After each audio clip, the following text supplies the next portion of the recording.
And at this time, please stand for the Pledge of Allegiance. I pledge allegiance to the flag of the United States of America and to the republic for which it stands, one nation, under God, indivisible, with liberty and justice for all. Great. At this time, we have our first opportunity for public comments. The school board welcomes questions, ideas, and comments from persons in attendance. Members of the audience may comment during the public comment portion of the meeting when recognized by the board president. We ask that comments be limited to 3 minutes in order to complete the agenda within a reasonable time. We also ask that comments begin by providing your name, address, and school district in which you reside. Would anyone like to make a public comment at this time? Mr. Beck. Dave Buck, 124 South Elm. My grandson Miles is in 4th grade at Bristol. In 1973, I was a sophomore in college, and it was also the year that I saw the movie Billy Jack. You know the movie Billy Jack? There's a great scene in the movie Billy Jack in an ice cream store where some kids have been bullied by 3 thugs. And Billy Jack walks in, and Billy Jack goes, "You know, I have really tried to be passive and to keep things under control. But when I see this stuff happening, I just go berserk!" And he takes him out, okay? That's how I felt when I was talking to my friend about the options, the space options. Because I said, some of the space options may require going to the community for funding. Whereupon my friend goes, no. He said, and he replayed something back from the S&W argument, which was, yeah, but you've seen the niche rankings? You know, Webster Groves District is like number 8 in the city, we're number 12 in the state, there hadn't been any movement, Kirkwood and Clayton are up here, and it's like, why should I pay my money when there's been no increase in performance of the district? And I just went berserk. And the reason I went berserk is because the same reason that I do not like map testing, I've never liked it, I never liked ACT testing, I never liked SAT testing. I'm a big fan of the National Merit Scholar. I'm not a big fan of other standardized testing. And the reason is because it's all ranking, and I'm not a big fan of ranking. And I'm really glad that the high school does not rank its students for this reason. Because the rankings are just these rational numbers. They're just numbers. And what I said to my friend was, why don't you come with me, like I had recently, and let's go into a classroom, a couple of classrooms, with some great teachers and some great kids, and you can see the kids in action, and see how bright they are, and how creative they are, and how fun they are, and the same thing with the teachers.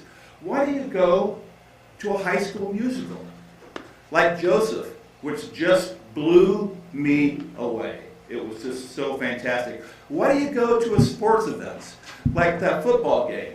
Even if we lose the football game, listen to the great band we have. Go to a jazz band concert. Go to an orchestra concert. Go to an amen concert. Go to a robotics tournament. Go to a debate tournament. The point is that these rankings, I just hate them because our school and our kids and our teachers are so much more than numbers on a page. And I wish we would just get rid of them and let the kids and the teachers stand on their own merits. Thanksgiving is next week. I know we're a week early. But I gotta tell you, I have 6 kids. My 3 oldest went to John Burroughs. I will take the Webster Grove School District every day of the week and twice on Sunday. It is the better, more superior, total public school district. And I don't give a damn where it's ranked. I will never give a damn where it's ranked. But I'll give a damn about the human beings in this room, in the classroom, and most importantly, our students. So, happy Thanksgiving.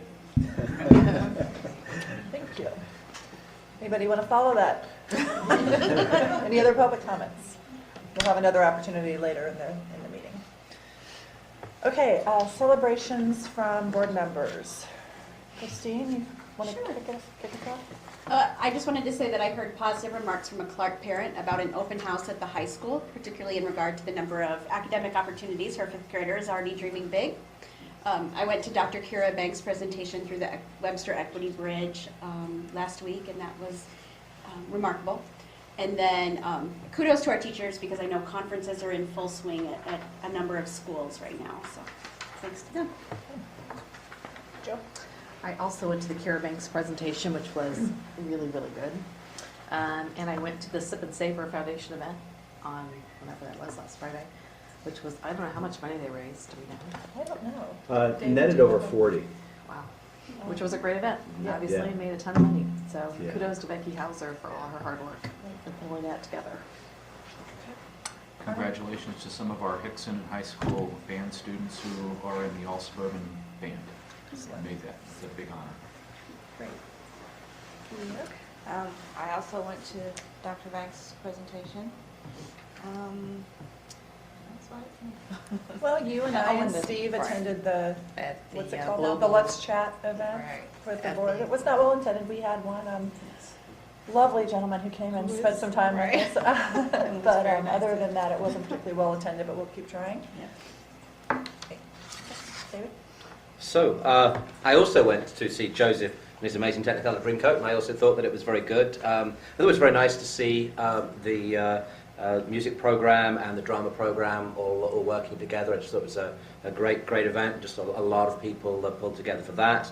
I was also at Sip and Savor, and thought that was very good. And then also, at the weekend, I saw the boys soccer team win out. And so my understanding is they were playing, I think, on Friday at 4 o'clock at the soccer park. So I shall be having to find an excuse to leave work early. Over there too. You can do it. All right, John, what do you have? Kathy, do you have? I have a few. One more, just a parent comment before. It's Courthouse family, we're 315 Starkville boys are both in the high school.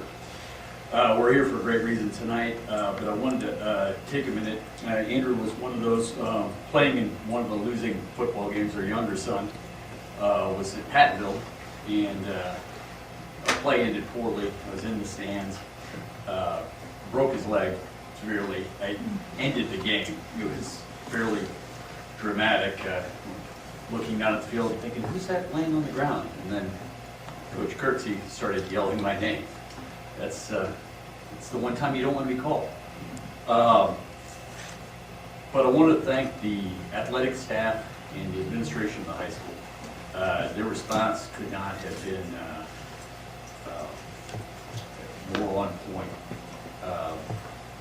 As I was heading with Andrew to ride with him in the ambulance over to Mercy, the coaching staff offered to take my vehicle back to the high school, which a lot better than having to wander back up to Maryland Heights at 1 in the morning or whatever.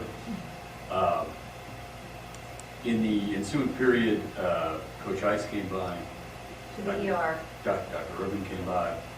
And when Coach Ice came by, he made arrangements to have another one of the coaching staff come with him, drop my vehicle off there. And it was just the kind Jerry of... Collins was also somebody. Jared was involved. The response was, in the follow-up from the entire coaching staff, was just exemplary. You know, these are little things, but when you get that kind of news, and you know your young man's headed into surgery that next morning, it was just a really great display of high character from top to bottom at the high school and throughout the athletics and administrative department. So thank you. Thank you. Thank you, support. Thank you for sharing that, and I hope your son's doing better. Kathy, did you have anything to add? 5 high school ECHO staff members have been inducted into Quill and Squirrel International Honorary Society of High School Journalists: Lindsay Dennett and Louise Sisser, Ethan Weil, Dave Taylor, and Cindy Madison, who is here with us tonight.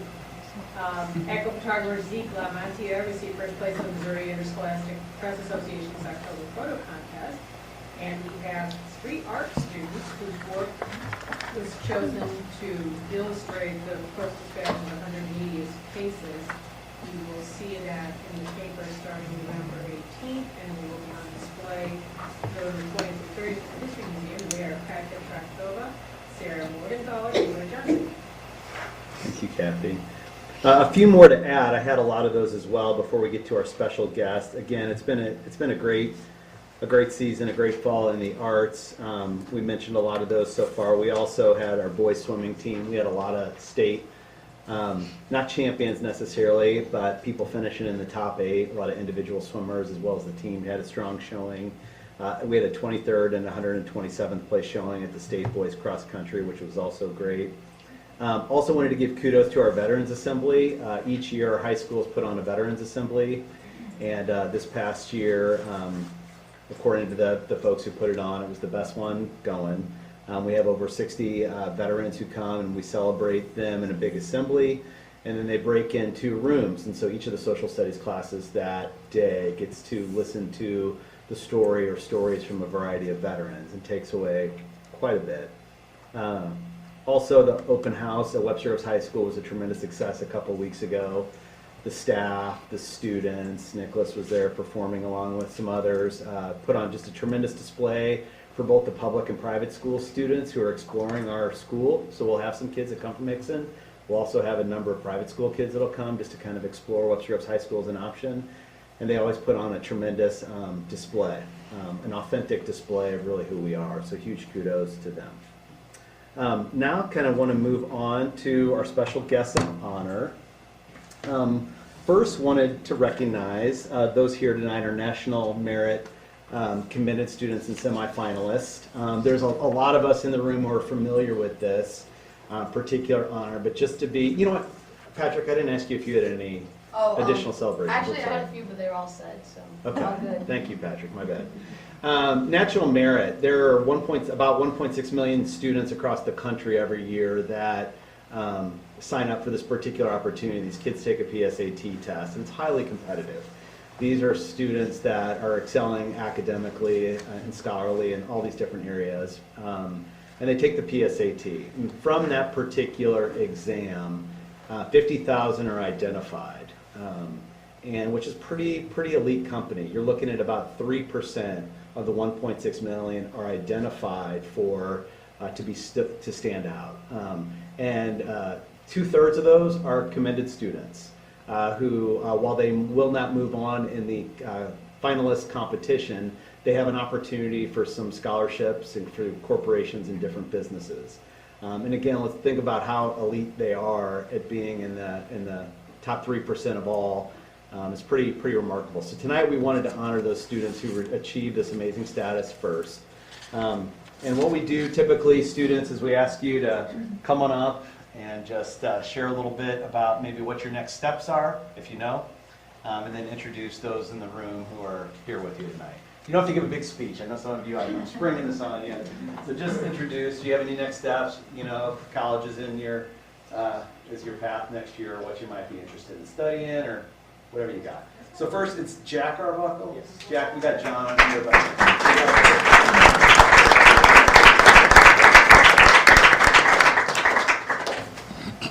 Congratulations. Thank you. I'm going to be studying neuroscience, looking to major in neuroscience, and then go to med school and try to be a psychiatrist. And I'm looking at Notre Dame and numerous other schools. Thank you. Excellent. This is my mom, and this is my dad. Congratulations. Isabel Blake. Leah Cook. Gabrielle Mitchell. Congratulations. I have thus far applied to Cornell University, so fingers crossed there, where I would love to study engineering. And tonight I am here with my mom and dad.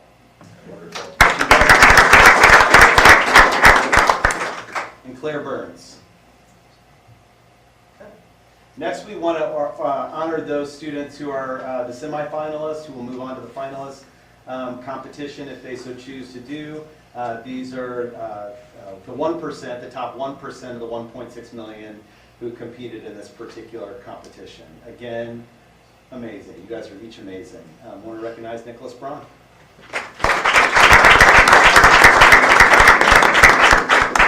It's just an honor to be recognized by the board for this. As for next steps, I'm currently looking at majoring in some form of engineering or mathematics, I don't really know, at quite a few colleges across the eastern side of the United States, and I'm here with my mom tonight.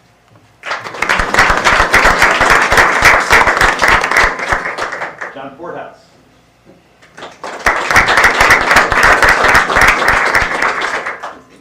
I'm here with my dad, my brother Andrew, and my mom.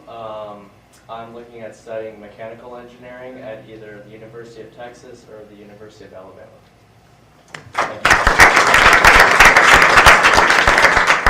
Ruby Kirby.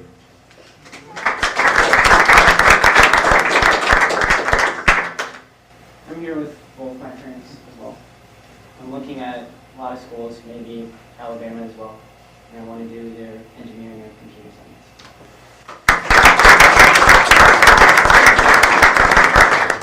Well, again, students, you are amazing. Your hard work is certainly paying off in a lot of big ways, and it will continue in life. And a special thank you to the parents present and those not the parents who are not present, because your role in helping them get to this point is gigantic. And I think they know it now, but they're going to even know more when they're one day in your shoes, and hopefully in a room like this, being recognized for their accomplishments. So kudos to you once again.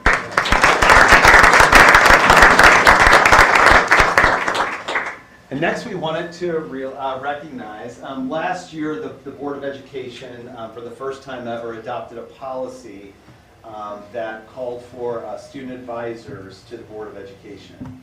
They had gone to a conference and had seen this idea presented, and we're a school system that's always trying to include and involve students as much as we can in small and big ways. And we thought this would be huge to have a student who sat with us during board meetings, able to offer their commentary or thoughts on anything pretty much that comes before the Board of Education for discussion.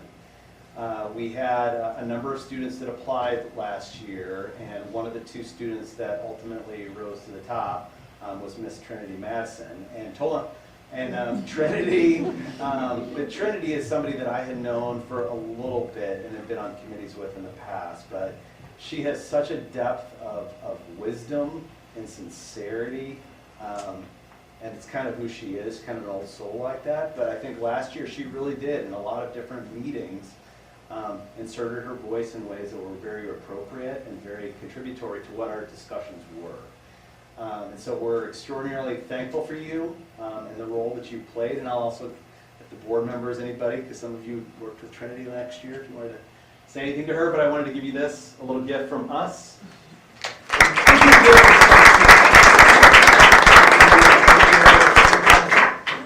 Sure. So, thank you guys for the opportunity to serve on the board. It was truly an eye-opening experience. Coming into the position, I was thinking that I wanted to minimize the amount of complaints that I heard about the Board of Education. And that did not happen, but I began to understand what us as a board accomplished and how I could use my voice to impact legislation. It also really helped me as a citizen, as a voter, to recognize the importance of government, so that was really cool. I love serving with all of you guys. We have some new faces, which is great, but so thank you. Next steps? Next steps, Vanderbilt University for theater education. Awesome.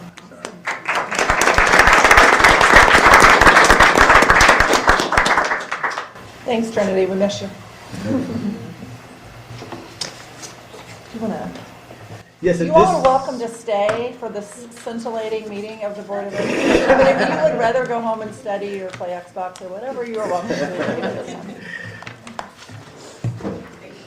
Thank you, guys. Thank you very much. We're proud of you. Great job. I was, yes. So while they're departing, guys, I'll just direct your attention to the correspondence log. I have nothing to add to that other than it's been updated, and check it out when you get a minute. And then next up, we have the board calendar, and I think we need to talk about Chili Fest. Yes. Can we jump into that? Jump into that. So Chili Fest, this coming Tuesday, we'll have an opportunity to make the chili. Nancy is going to get all of our ingredients together. We had originally set 5 o'clock for our time. The Mothers Club shifted times a little bit, so we're 5:30. But they told us if we were there at 5, we'd probably be able to start organizing our goods and stuff like that. So that's this coming Tuesday at 5:30 official time. 5 o'clock is when we'll probably be able to get in there and get working a little bit. And then wanted to see which of you would be able to actually make the chili that day. Some of us, well, what time works for you? You can come anytime between 5 or 7. I'll be there the whole time. You're talking about making or serving? Making. You're talking about making? Okay. Well, I guess I'm really talking about serving. Yeah, but who's making? Wait, are you talking about? Who's going to be there to make? I will be there to make, and I will be there to help serve. At what time making? 5:30? Making, yeah, 5:30. I can be there at 5:30, unless you have too many cooks in the kitchen. You can never have too many. Chef Arnold, are we good with that? Okay, so we have a substantial number making. Okay. We're good. All right, I can be there. to Serving. serve. Any specific serving times anybody prefers? I can be there. I can do it. Makes no I'll be difference. there the whole time, we'll fit it. Same. You probably prefer early because 2 of mine are performing in the pep rally, so I want to be able to Sure. go upstairs and see them Okay, so as far as serving. 5 to 6 for Keita? Yes. Good, okay, Sounds good. Flex on serving. okay, Same, I can do whatever. okay. A flexible arm. I would prefer earlier. Okay, I will send out something. I've got 4 people that prefer earlier. I know you all are okay with Wait, later, who 6 to preferred 7. earlier? You too. Oh, you also? Keita, Arnold, I don't have to, Christine. but I don't need Yeah, no, it's fine. Fit in whenever beyond that, yeah. There's always, I mean, when we're all there, there's. Yeah, there's plenty, Yeah. there's plenty of spoons to go around. That's right. Okay, I'll just send out something to clarify. Okay. And if we need to bring anything. You do not need to bring anything. We will have our special aprons that we use. Special apron. Special. Yes, they're district embroidered. And Use dry one- cleaned from the last time they were used, which is the Yes. thing you want to be very grateful for. Yeah. Okay, Sound so good? I think I jumped ahead to 5.05. So, anything else we need to say about that? No. Okey Davis is the case? Okay, board candidate filing. Believe it or not, it is that time of year again. Candidate filing opens December 11th at 8 a.m. and will continue through, let's see, January 15th at 5 p.m. There are 2 open positions. It would be Arnold and Steve. So, and then there is, back to the board calendar, there's a candidate workshop as early as November 28th. So we're going to start that process of seeing who is interested in running for the board.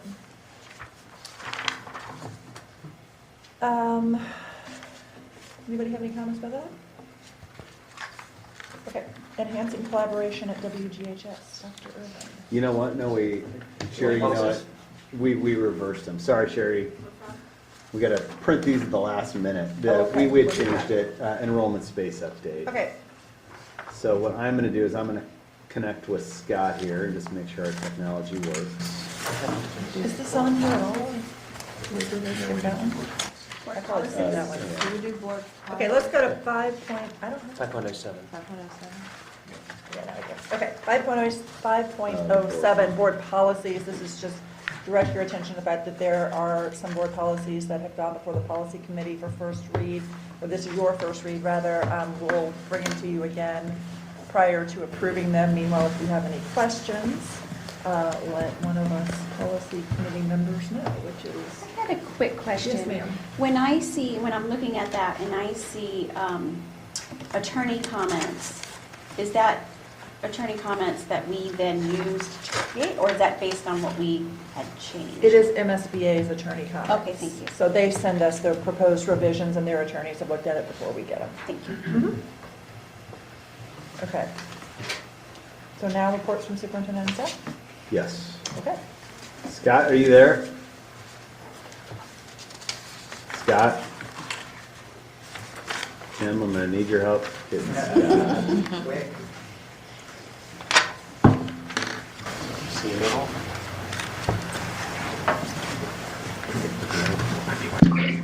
Scott? Oh, there he is. Yep, can you hear me? Can hear you. Can you hear me? Yep, it's a little Little echoey. Let me try and turn down. Better? No? let me, Maybe let me try and. Go ahead. I can live with it, I just, Is it pretty bad though? It's getting a double echo. are you getting an echo or no? No. I'm just getting a single echo. It's bearable. Yeah, you know what's happening though is you're cutting a little bit out. Can I try something? Yeah, Tim's gonna try something. Hold on a quick second. Okay. Is that any better? Yeah, nope, not better. Well, do you want us to just call you, maybe, instead? Yeah, that's fine. All right, we're going to try to plug in something. Okay. Hello? Hear me? No. Can you call him on? Yes. Yeah. I can't hear you anymore. Okay.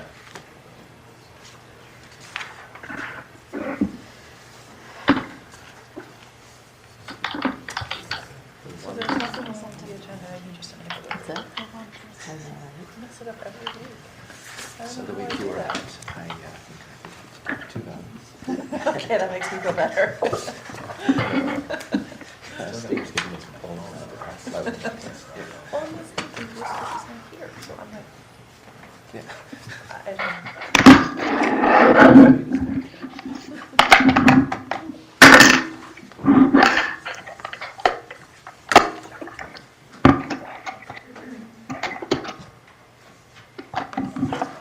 Are you going to be putting it on that screen, by the way, eventually? Okay. So I don't have to I'm give him another password. No, I just wanted to find out. I was going to move otherwise. Can you hear us, Dan? I can hear you. Is it still having that same feedback?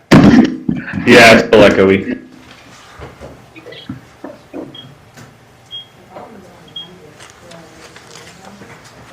How about now? Can you hear me now? Yeah, can you hear us? Yeah, I'm not having a problem hearing you, I'm just hearing myself. Oh, okay. But it's not too bad. Ask him if he wants to do that or if he wants us just to call him. Do you want to continue like this, or would you rather a phone call? Do you have a polycom up there? We do not have one, or do we have a polycom in here? No. No. This is fine. I mean, during your presentation, if we mute our end, we won't get anything. Yeah, that's fine.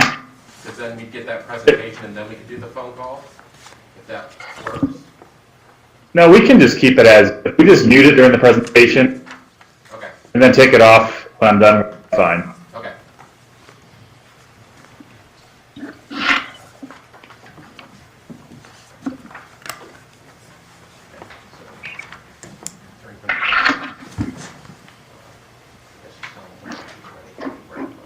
Okay.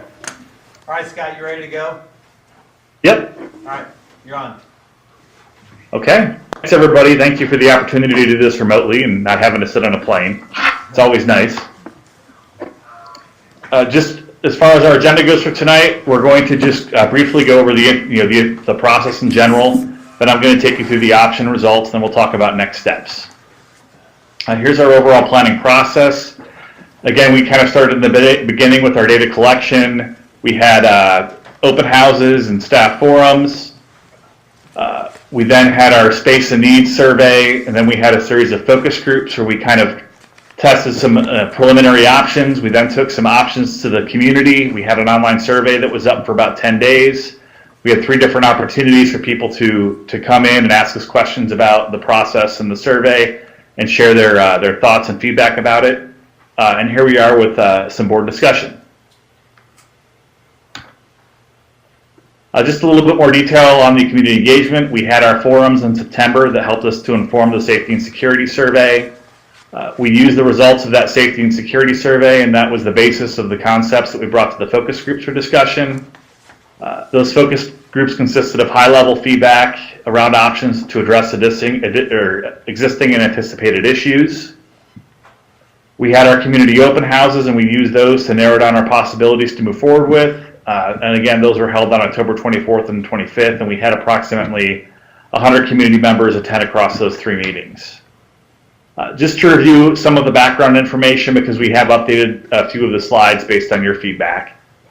Here's our overall enrollment capacity data. Again, one of our issues, the key issue that we're trying to address here is our projected overutilization at the elementary level. We're projected to be at 115% if we don't have any modular classrooms, 104% if we do keep all the modulars that we have in place. Again, this is just review from last time. Here's our student density map. And so again, this shows us our overall student density spread across the district, and so the areas of high density are going to be the darker blues, the low density are going to be the lighter blues. If we look at our socioeconomics, you really have one concentration in the area that is right in and around Steger, where we have our detached attendant zones. This is a map that we updated based on your feedback, and so this shows what the boundaries would theoretically look like if every student attended his or her closest school using the roads, not pass and go or collecting $200. So looking at this, we have updated this to include the Steger-Gibbons site. And so if we look at what the enrollment utilization would be, we'd be at 567 students, or 125% at Avery, and that's if everybody who was closest to Avery went to Avery. Bristol we'd be at 79%.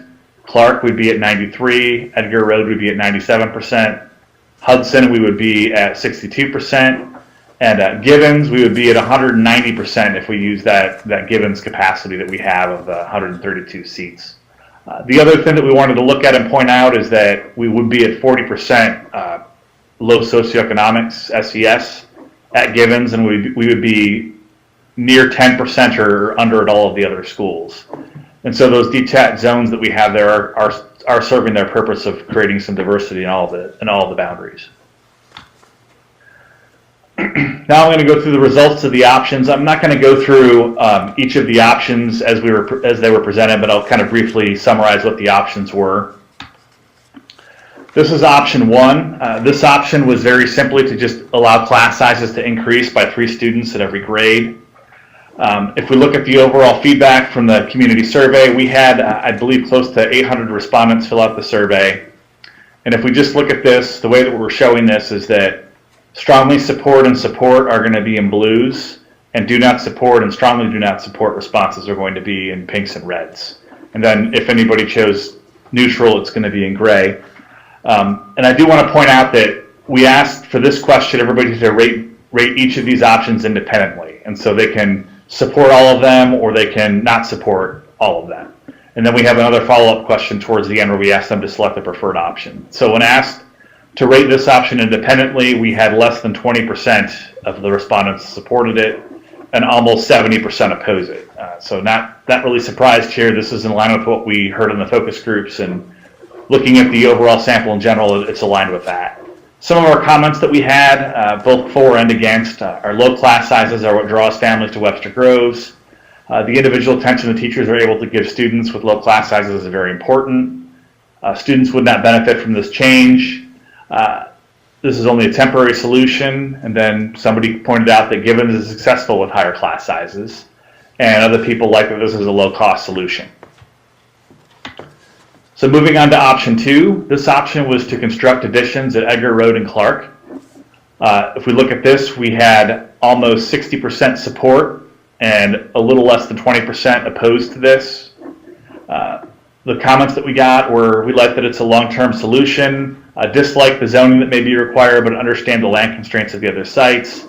Phasing in would make zoning a little bit easier. I do want to point out that we were able to determine that we can phase in any of these changes, with the exception of, I believe, I think it's 4C, we can phase any of these in 1 year at a time. And so we wouldn't have to pull anybody from their existing schools. We would be able to make everything work. With the existing portfolio of buildings, we may have to keep the modulars a little bit longer, and those class sizes may creep up, 1 or 2 students per class temporarily. Other comments here, reducing modulars is very desirable. We love that it does not involve a tax rate increase. There is some concern about the disruption of constructing during the school year.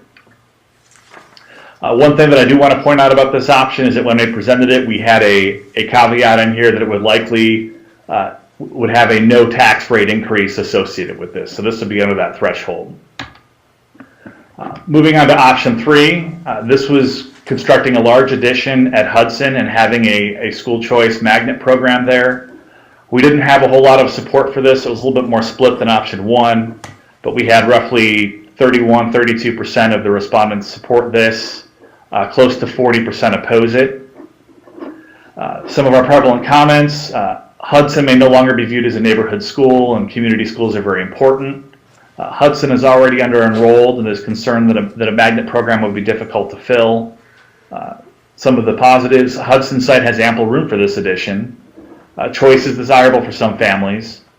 And then curriculum at this school would need to be state-of-the-art in order to draw students away from their neighborhood schools. Hudson parents like the small school atmosphere that's there currently.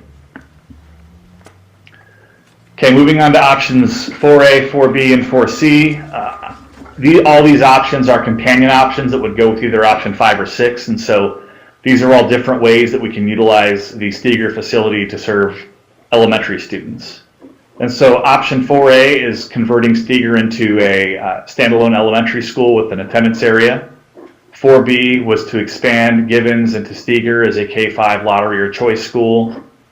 4C was to convert Steger into a 5th grade center, and all students and all other schools would be K-4. Looking at this, we had the most support for 4A, which is almost 50% support. We only had about 35% opposed to it. 4B, we had about 35% supporting, a little over 40% opposing. 4C, a little more than 25% opposing and close to 60%. I'm sorry, 25% supporting and close to 40% opposing. The comments that we had in these, a neighborhood elementary school at Steger and Givens would be desirable to families living nearby.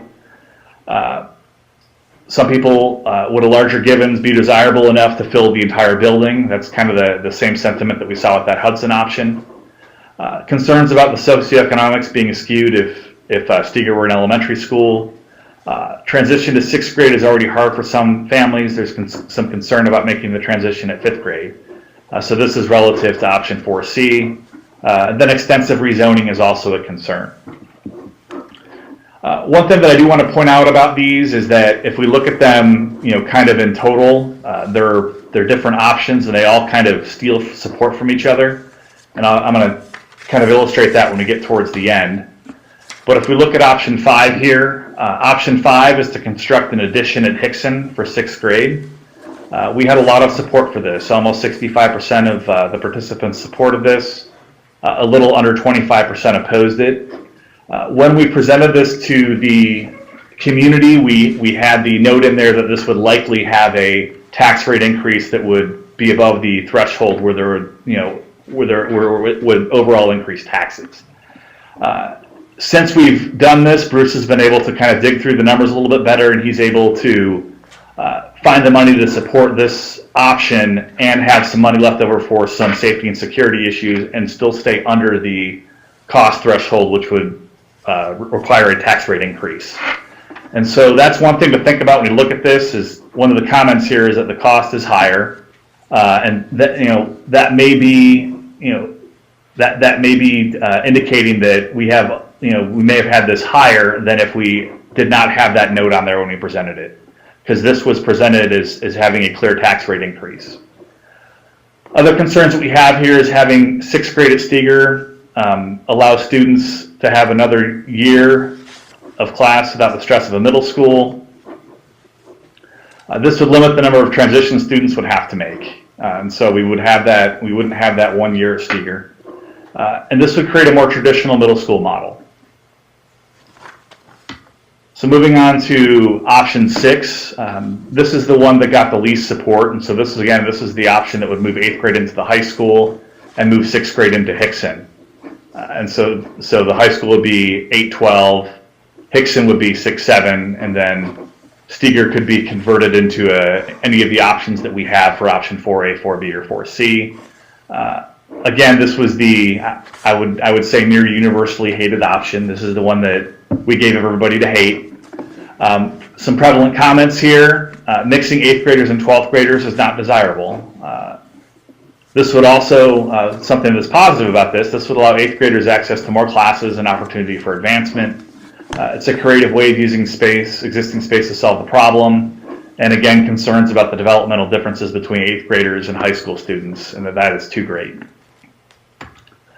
When we look at the overall preferred option, and so this is the question in which we ask the respondents to just select your overall preferred option.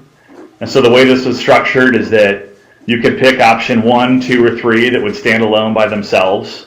And if you picked option 4A, 4B, or 4C, it would prompt you to select option 5 or 6 to go with as a companion. And so if we look at this overall, we see that option 2 seems to have the most support among option 1, 2, 3, 4A, 4B, and 4C. But we have overall more support for option 5, and that's what I was talking about earlier, how we kind of had option 4A, 4B, and 4C kind of steal from each other. And when we kind of stack all of those together, we see that that has more support than option 2. And so I just want to illustrate how just the structure of the options can lead you to one conclusion when we do have overall more support for option 5.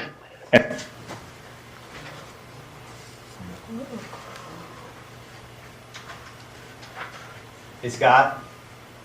Scott? He's not letting us know. Scott?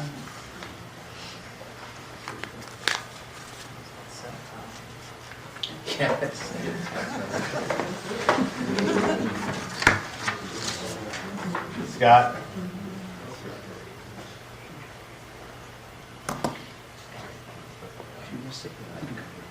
I'm just following it online.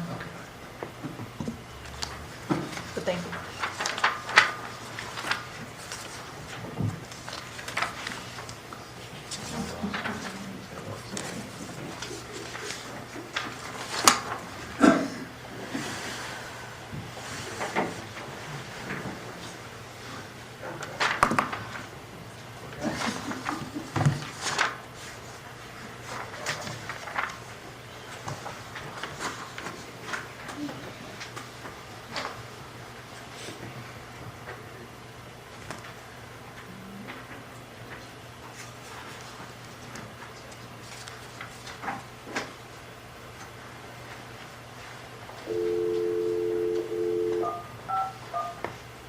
Yeah, I lost you.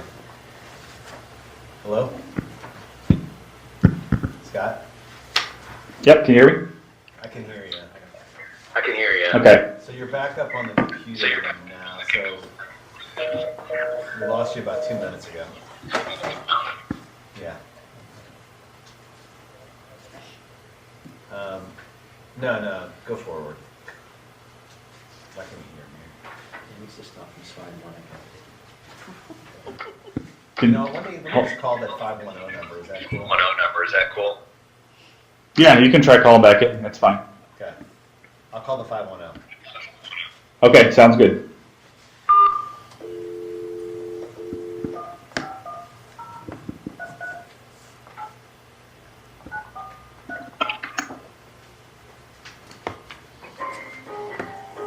Welcome to WebEx. Enter your access code or meeting number followed by pound.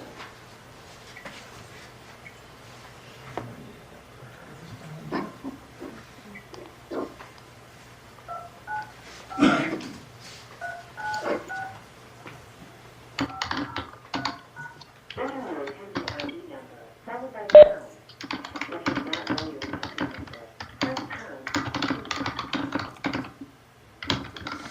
Scott? Scott? Yes, can you hear me? All right, we'll meet you on All this end. right, we'll meet you on this end.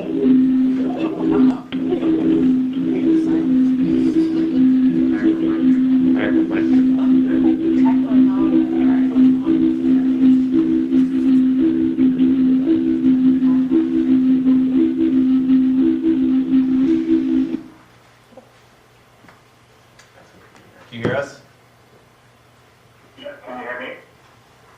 Yes. Okay, good. All right, so you had gotten to the option slide where you had explained options, that slide, then you got to the next one. Just take it from, I think you could probably take it from here, it'd be fine. Okay. Sure, so next we had some questions about implementation and phasing. We changed the kind of verbiage that we used here. We wanted to replace the term grandfathering with something a little bit more modern.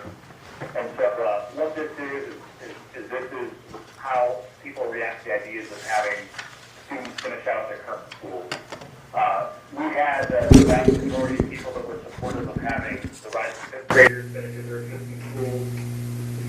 We have a little bit less support for the fourth and fifth graders, and then only about 35% of support for all students to finish their current schools.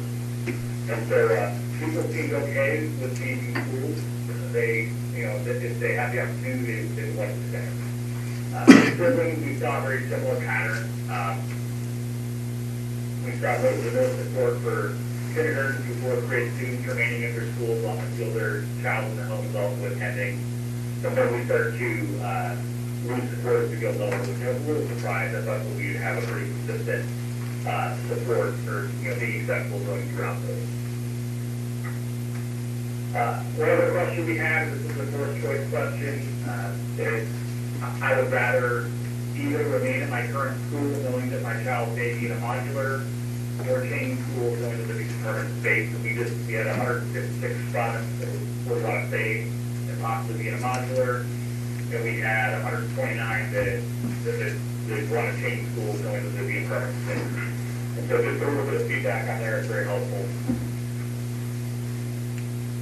Based on the comments that we had some additional options we wanted to kind of flesh out and share with you. The first option that we have here is constructing an addition on the Seeger facility to accommodate fifth grade students.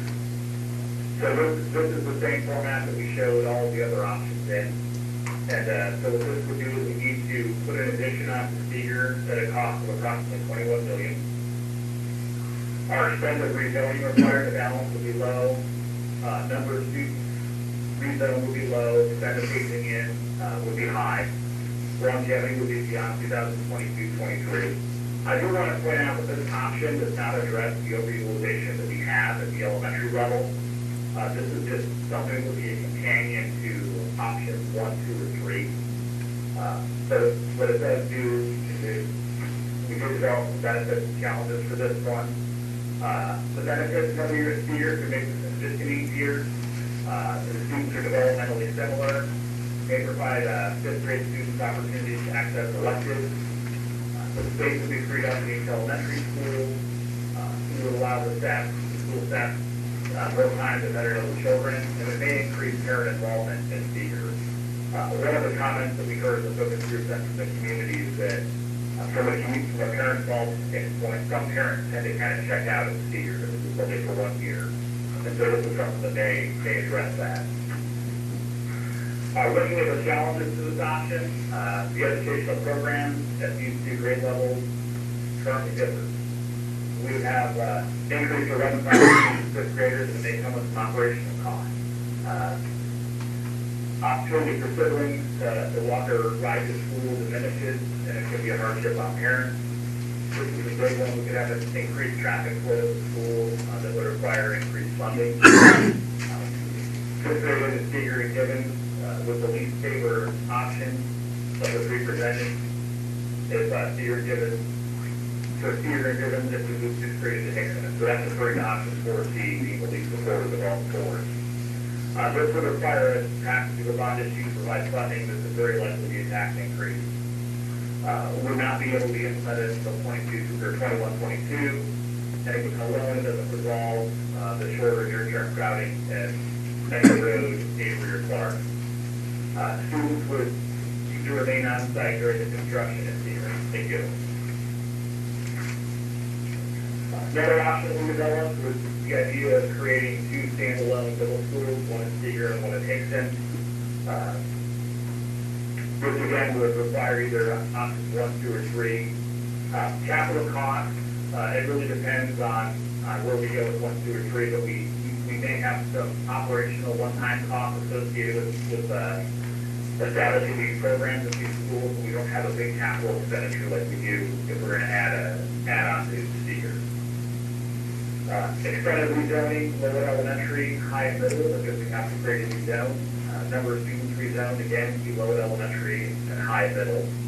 Extended phasing in would be low, because we would have to, if we start a new school, and it wouldn't be possible to just start Seeger with 6th grade only. We'd have to have more critical mass just because of the sheer volume of students that we would get at Hickson by adding in 6th grade. I got to some challenges for this one. We have more walkability, students being able to walk to Seeger middle school. It would eliminate a transition for all students. Less traveling for parents either end of the district who are transporting children for 3 years. Less money spent on transportation. The survey results demonstrated the respondent preference for a 6th middle school at Hickson, so they like that model. Provides programmatic options for 6th graders. More space that exists within each middle school. Our challenges are just grade level articulation will be hindered due to teachers, leaders, and support staff having to be separated within the building. Support services would need to be duplicated, which could increase operational costs. Implementations of SAC as an industrial test, family and consumer sciences, would require some one-time costs. So we're starting into elementary level still need to be resolved. So we still have to look at options 1, 2, or 3. Can't be implemented until the 21-22 school year, and it will likely impact the socioeconomic balance between 2 schools. It will have 2 schools, each with its own identity that we need to merge or separate first and then integrate again. So that's the last of the new options we wanted to kind of share with you. Now I just have some general questions to the board to give us some direction for next steps. And there's 3 questions. First is the support for option 2, or option 4A plus 5, which was kind of 2 scenarios that raised to the top. Are those strong enough to move forward? And does the board have a preference for the 2 of them? And are any of the additional options shared? So the one being adding on to Seeger to support the 6th grade in that building, and the other option of having Seeger as a standalone middle school and Hickson as a standalone middle school. Are those strong enough to warrant further community input? And so at this point, let's turn it over. Yeah, so questions for Scott. One thing that I did, Bruce, if you wouldn't mind, just kind of clarifying on option, the one that was the 5th grade to Steger. We talked about that cost could be a little bit varied depending on traffic flow, option 1. It's projected on the sheet as 21 million, but that also comes with it the, correct me if I'm wrong, that Gibbons remains at that school. So what was done there is we took what would be the approximate cost of adding a grade level to Hickson and put it on to Steger. So if Gibbons were not at that school anymore, you wouldn't need as many classrooms, obviously. What we also did is we projected $1 to $2 million in transportation or costs to fix the traffic flow. And then also with that cost, we projected that we would kind of project, got that number as if we chose option 2, considering fewer kids in the school system. So we looked at, correct? Yeah, what we did was we said the cost estimate for adding a 6th grade wing to Hickson was $15 million. So we have as many 5th graders as we have 6th graders, so the estimate was, well, we'll have to add a 5th grade wing to Steger, and that will be the same as a 6th grade wing at Hickson in terms of the actual building and the construction space that would be needed. So that's the $15 million. At Hickson, because of the layout of the campus and the traffic and the accessibility, the traffic would work just fine. But at Steger, we already have traffic issues at the beginning and end of the day, and now we're increasing traffic to that situation, and so there would undoubtedly have to be some solution to the infrastructure, the traffic and the roadway infrastructure there. And without engineering and working through exactly with possibly the state, the city, whoever with Rock Hill Road there, we don't know what that would look like, and so we just had to make some kind of a ballpark estimate of set aside, which we presumed would be $2.5 million. So that 15 plus 2.5, and then there would still need to be classrooms added to Edgar Road and Clark, because all we're doing, if we're going to eliminate the modulars, all we'd be doing is moving 4 classrooms of 5th graders from Edgar Road and 3 classrooms of 5th graders from Clark, and those, that's not as much classroom space as was needed. We needed 8 additional classrooms at Edgar Road and 6 at Clark. Well, now we only need 8 minus 4. If we get rid of 4 5th graders or transfer those, we would need 4 at Edgar Road and 3 at Clark instead of 8 and 6. And so that's the other $3.5 million for those additions. And so the 15 plus 2.5 plus 3.5 gets us to the 21 million estimate. So this is your, last time this information was presented to the board, it was clarifying questions. But this is your opportunity to ask any questions you have regarding these options before we kind of, decide what direction we head next. So, thoughts or questions on the options? I'll throw one out. How do you feel as educators and administrators about a 6-8 building from a curriculum perspective as opposed to a space issue? Yeah, that's a great question, because that's one of the things that we've talked about recently is a lot of these options are going to solve our space issue. And now with Bruce being able to ascertain that we can do all of them on a no tax rate increase. By the way, we're gonna need some evidence of that. Yeah, I'm sorry to be a stickler. He'll be able to give you the evidence where it came from. It sounds great, but. He'll be able to give you the evidence. I feel from a curricular, I feel like there's a lot of value in the 6-8 and having the kids for 3 years instead of 2 years. Like, again, I'm experiencing Steger right now. It's a lot of good teachers. It's a great school, but it's a single year, and so they're getting to know the kids, and they work really hard to get to know the kids. But then the kids then do move on, and so it's certainly been a model that's worked. But I think there's a tremendous value in having the kids for 3 years from a curricular standpoint, a programmatic standpoint, transition standpoint. Certainly electives, we could do electives. I know we've had members here that have talked about, well, if we want to make Steger a middle school, why don't we do more electives there? We could do that. But I think in terms of curricularly, I think there's a tremendous value. I'd love to hear your thoughts, Chris, as a former principal. If you don't mind, I put you on the spot. And David's got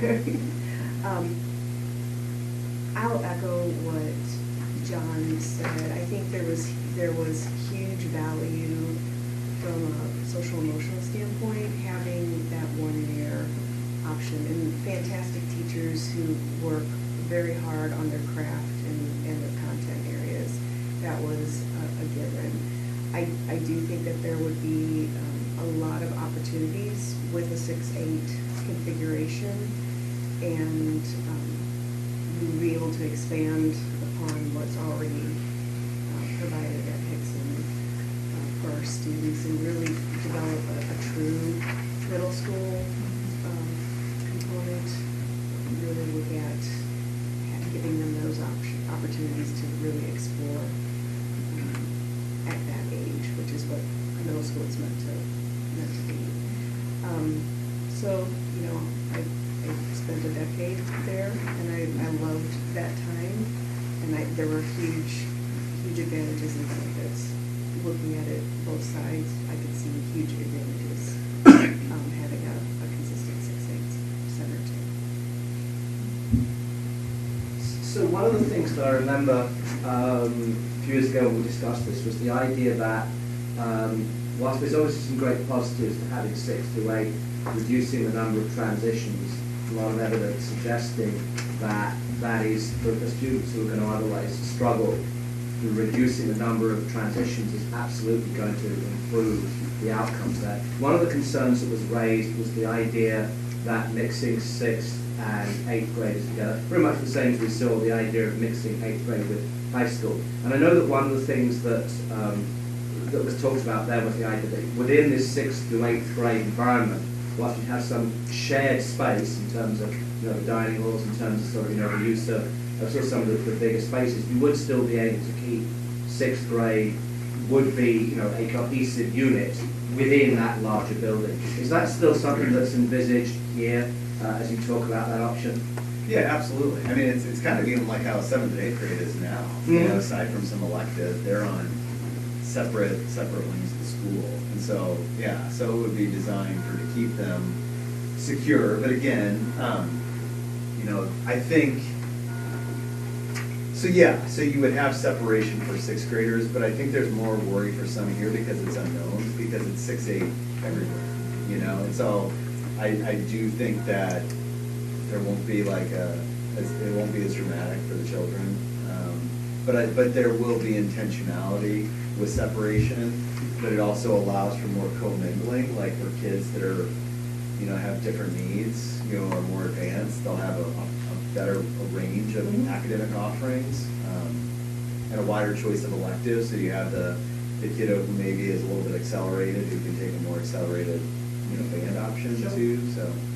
But there would be intentionality like with lunch shifts and everything like that for separation. I just think there was something that wasn't, that I heard a lot about and wasn't perhaps brought out before, and so just the acknowledgement that is something that's been heard loud and clear, and that will be part of your overall thinking. I just think it's important to sort of get that out there. Yeah. Well, and Grace has said, because our current principal there was a principal in Parkway Northeast, and she talked about in that particular school how designing an 8th grade leadership type program for supporting 6th grades. So 8th graders and 6th graders developing a relationship, and Yep. What about the size? Is there a statement that you recommend for this middle school? It would be top 15 middle schools, again, along with some Parkway schools, Rockwood schools, Libby Middle School. So it would be a bigger school, but we've talked about that, if you think about it, as a 7-8, it's already one of those. We're just adding another group with comparable staffing. So it is a bigger school. They'll still feed into a high school that is, while trending up, is again still much smaller than a lot of our surrounding schools, Kirkwood, Renberg, some huge ones like Marquette, some of the better ones. Some great schools are 2,000 plus. So it is a bigger school, which requires more management. But again, our class sizes aren't going to change. So it's just kind of from a structure. But it will be top 15. Just a question for Scott. Scott, you're on. You hear him? Yeah. Okay. On the preferred option, when you listed your graph for option 1 through 6 and other, did you use strongly support and support for your numbers, or what was the basis for those numbers? So the slide that I have up right now, this is a separate question. We asked them after they went through each of the options where they went through support, strongly support, and they could look at it independently. This was really a forced choice. We said, what is the preferred option? And so this doesn't have anything to do with the weight of the original question. This was a unique question. Okay. And then if you chose for any of the options 4, were those the only people who got to answer the question, the preferred secondary option? Yeah.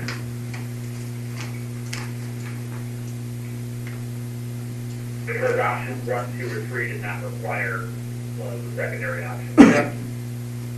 Patrick, do you have something? Yeah, I just wanted to draw back to the middle school discussion just for a quick second. And the one thing I did want to add is that if you were to make it 6 through 8, you kind of develop a more surrounding community because going through Steger and Hickson, there's a lot of transition, so there isn't a lot of time to build up, you know, extracurriculars or clubs, or, you know, stuff outside of school where you feel like more of a community. So I think, you know, we could have, if you were to move it to a middle school like that, you'd be able to build more of the kind of community sense that you do see at the elementary schools and at the high school level.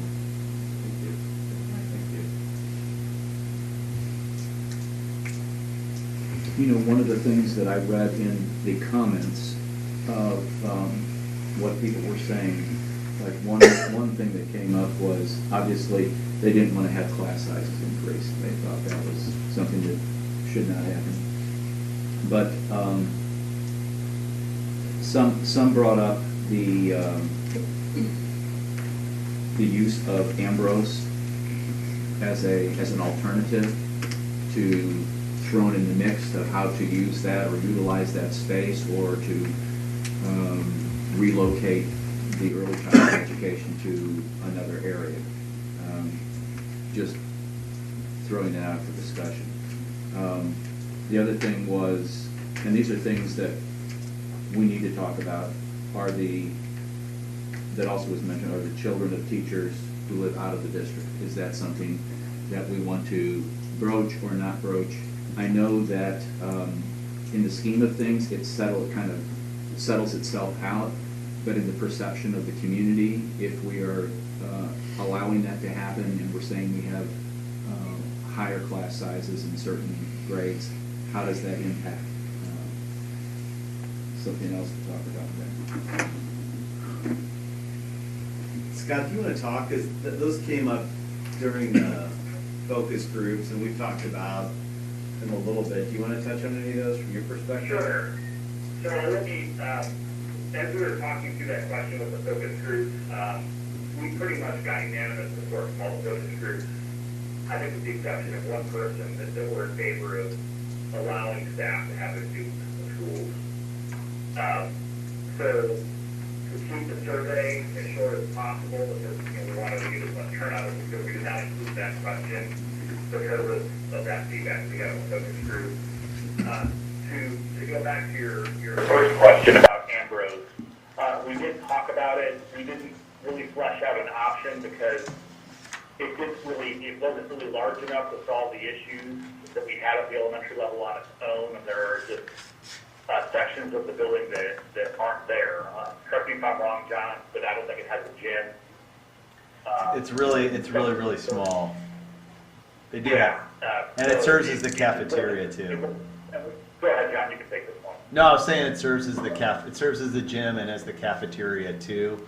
So we talked about it not being able to fully take care of the problem, and then if the preschoolers were moved, we talk about moving to the high school, and we do have a Statesman preschool there, but we felt like also as the feedback that we got just having the 8th graders there, that there are going to be a lot of people who won't want any children under high school being in that particular school from a programming.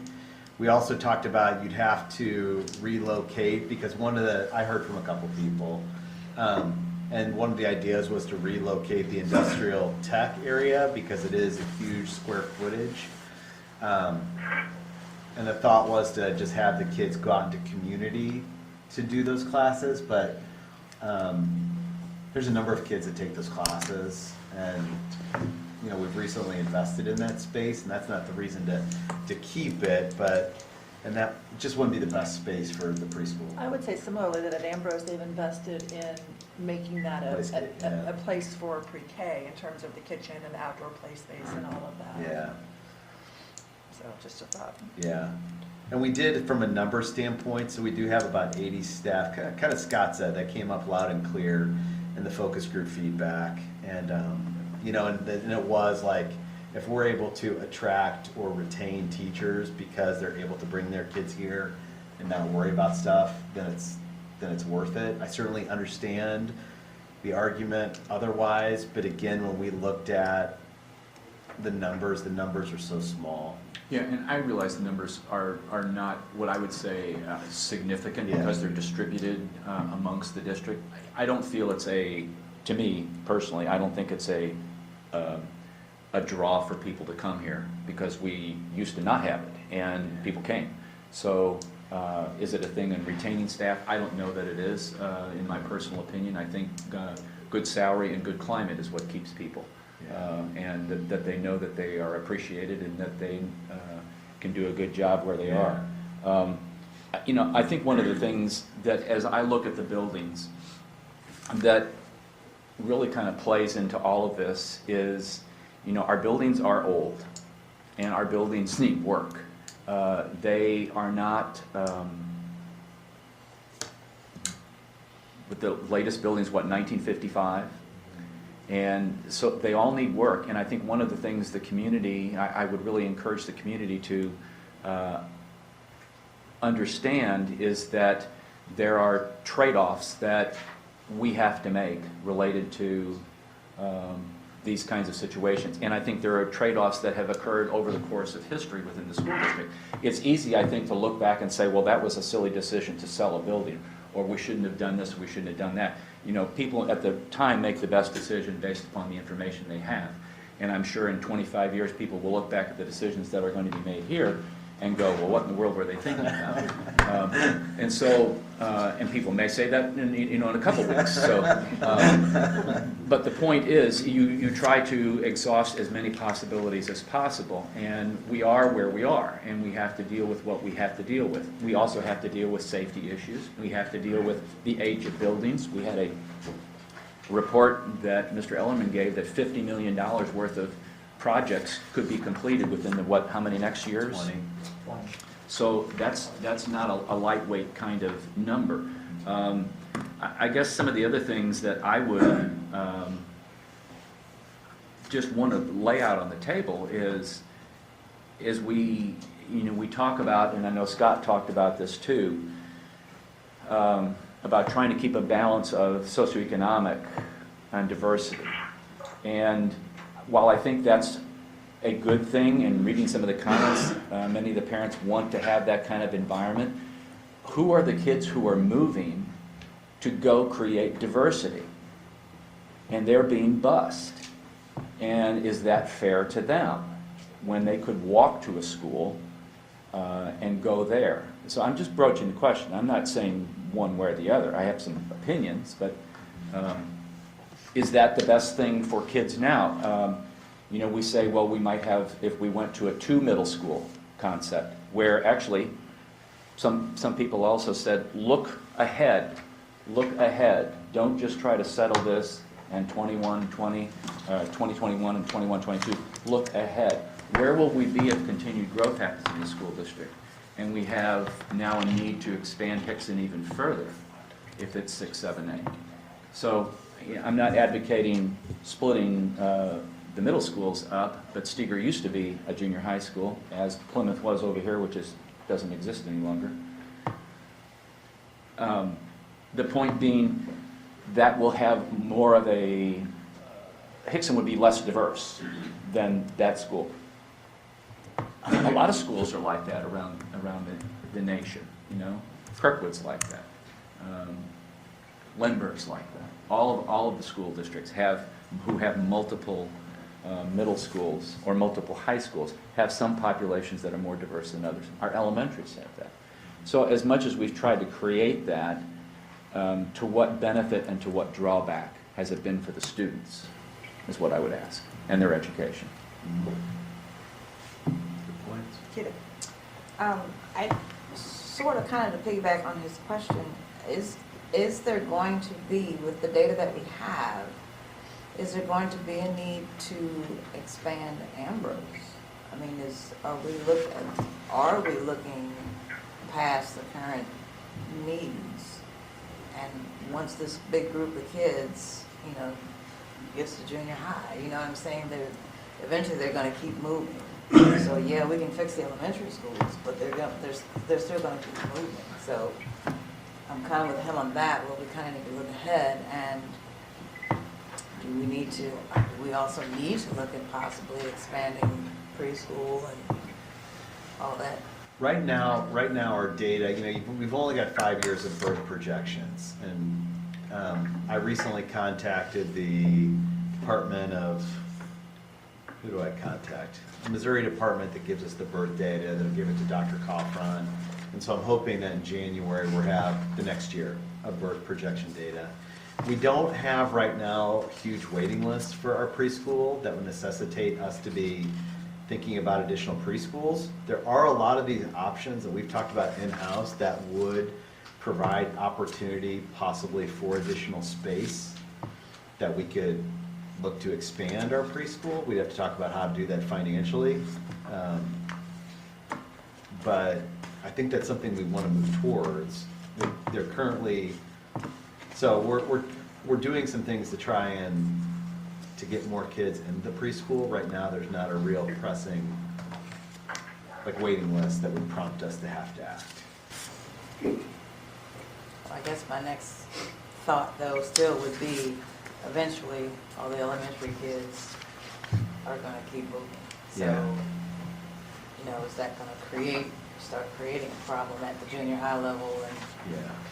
beyond? Great question. Right now, it's not. Right now, I mean, Hickson is utilizing its space. Actually, Karen, who is Scott's peer on this project, is looking at are there ways that we can better utilize Hickson's space today and in the future. I mean, that they have expertise in that. Our grade levels, it'll be telling to see because a really big group that's coming to our birth projection data is our last year is our highest years of data. So it's going to be curious to see, does that trend continue in the following year? We'll know that probably in January. But right now, from our current structure, and if we did something different, it doesn't look like we would be overly pressed to have to do anything. Does that make sense at the older levels? It really doesn't. Keita. Oh, well, my next two questions were, where at Steger would you, where would you build on an addition if you were to build that up? And I probably missed what you said, but if we made Steger Givens a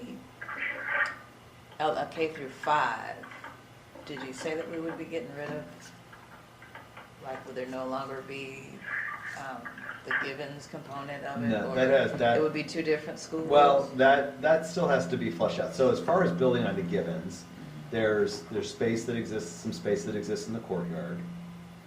And then there's also space that it would be easier you could also build on the eastern side towards the Givens playground.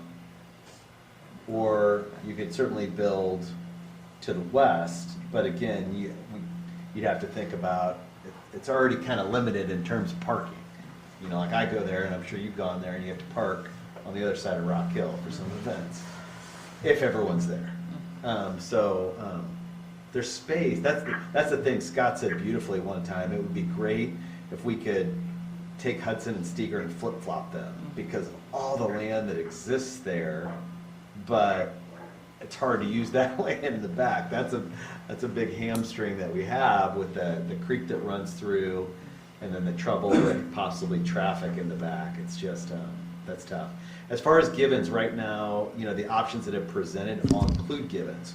I will say that there have been a number of people in the survey, and I was actually at Givens for a meeting the other night, that kind of felt like 2 elementary schools there would be kind of silly, and that they would rather see it maybe just be one. And that includes some Given parents. Now, not everybody feels that way, but there has been a sentiment. So if that's a direction we had, I certainly would want to go over and talk with folks there, talk with the school. We'll still make the decision, but at least empathize with them. One of the positives, that's a But that hasn't been determined, right? That hasn't been determined.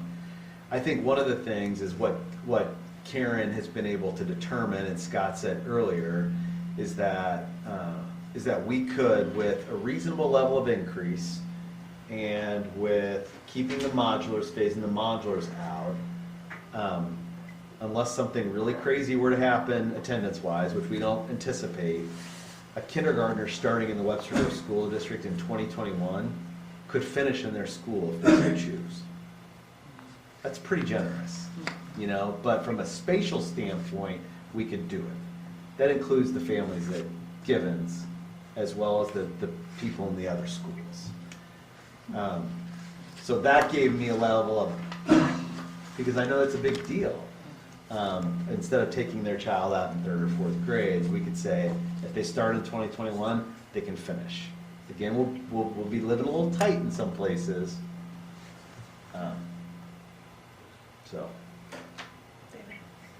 So just to the comment before about Hickson, and if we were to expand Hickson, so if we look at the projections at the moment, and I think this is perhaps what Arnold was getting at, Keita were getting at, was that for 2023 we're showing 103% based on the space we've got at the moment. So I think if you go and put an extension on that, you're just going to have to be mindful perhaps that you build enough. I mean, don't, you know, if you're going to want to go ahead and do it, if you put enough space, if you put 6th, 7th and 8th, you've got enough growth. I'm just looking at slide 5 for the most recent presentation. That's more just a statement and comment to that. I guess as I think about what we're hearing at the moment, sort of 2 things that strike me. One is I think as we talk about all of this, we need to talk. The focus needs to be. We need to make sure the focus is on the educational outcomes of all of the students, and so I think there are a lot of things that come into that. To my mind, reducing the number of transitions is one of the key educational outcomes of this.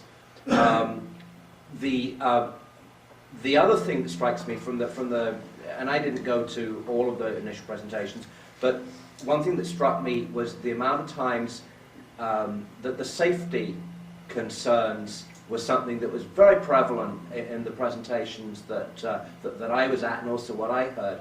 And I think a lot of what we've heard, I haven't heard that being, again, the driver for the decisions. And I think that needs to be, that is something for the parents that are there, or the parents that are coming through. I think that ensuring that those sort of safety and also access questions are very important. And I think we need to make sure that those are front and center of everything that we are doing, just as we're thinking about how to come and do this. Certainly. I agree with that. If the Steger converting to a K-5 building, what does that attendance area, how does that spider out into the community, roughly? Because if you got Hudson that's north of Manchester Road, and that's pretty much isolated. From a demographic and a diversity standpoint, and we're comfortable that we can develop some options that are within acceptable parameters, but we think it's a dedicated process, and we'd have to have kind of everybody at the table to determine exactly what those boundaries would look like. So we've kind of played around with it, and so you can, again, depending on how much you look at neighborhood schools, and because you cut it up, you can even things out. But you become more neighborhood based, it becomes different. So we talked about having a process that would involve, it wouldn't precede this, but involving community with some of those particular decisions. But we've looked at demographics where you look at SAS, where it's 40% of the students there of SES. Well, that's a greater, that's more kids that are close to that school. And then all the way out to 15%, 16%, then those maps get a little bit more choppy. And like Karen said, you're also basing this on existing, because you don't know what those numbers are going to look like demographically moving out too. So we would do a process, initiate a process, next year, if that was the decision that we made it, that would involve everybody, including the surrounding people, to make that decision. Yeah. I do feel, kind of coming back to one of Amy's original questions about like what are the educational benefits that are driving it, and again, knowing a lot of this, I think there's a benefit, and it came up in all the other questions too. Neighborhood schools came up, whether you're talking about Edgar Road or Clark or what schools you were talking about, the whole neighborhood component came up. So, you know, we still, right now, unless we undo it, we have a process where people can apply to go to another school if there's space. I mean, that might be something that we look at too. How many kids we talking about there that right now don't go to their quote-unquote neighborhood school? Right now, 120. 120? About 120, yeah. So they entered schools where there was space, usually it's kindergartners. Well, we But haven't. sometimes they switch. For They other do, reasons, they yeah. do, they do. I have a question for Scott. So your question to us, is there community support for options 2, is the community support for options 2 or 4A plus 5 strong enough to move forward? You've done this a few times, I'm hoping, assuming.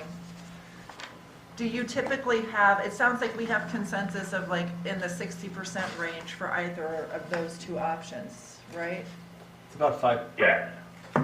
So is that what we would, not having gone through this process, is that what we would expect to see in terms of, I don't want to use the word mandate, but, you know, support, adequate support? I think this is a little more cut and dry than I'm used to seeing. Okay. Usually the support is bunched up a little closer. So you mean the fact that two options Yeah, emerged? the only 2 rows at the top, I think is better than what we're used to seeing. And do you feel like the level of support for those two is sufficient? I do. I think it's important to take some of these responses with a little bit of a grain of salt because, you know, we're dealing with the people that are involved in the school system. Yeah. And so these are your parents, these are the people that are connected. And it's very difficult for us to go out and get the feedback from those that aren't involved. But looking at this, I mean, I think it's a high level of support. Well, and also some facts have changed since we did this the first time. So I don't know if you had in mind a process to go back with the information that we have now that maybe we didn't have before, such as Bruce's magic formula, for lack of a better word. I mean, we could very easily set up another survey that just presents option 2 and then option 4A with option 5, or with option 5, to see what people think. I doubt that we would get the same turnout. We'd probably get less turnout than we had this time, just due to survey fatigue. Yeah.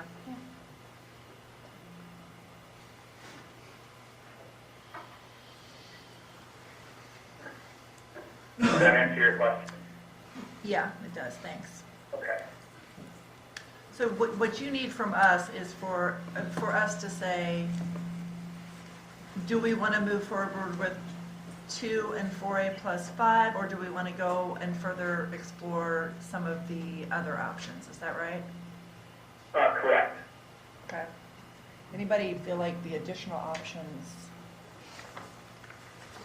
warrant further discussion or community input? I would like to see community input on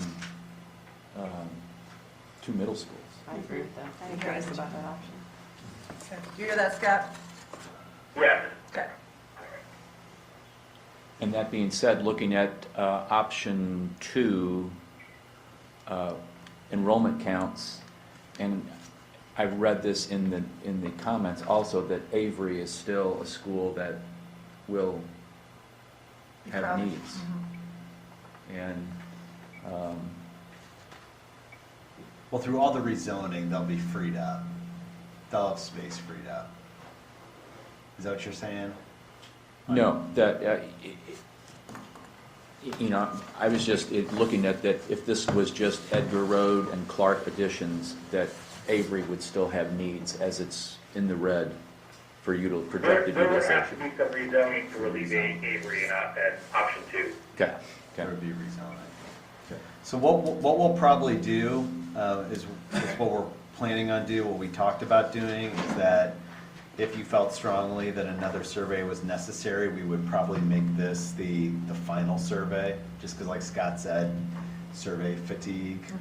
I mean, of course, if something comes out, but And what we had planned to do again is the next time around is we were going to add the priorities that have been determined for the safety in the other space and their cost.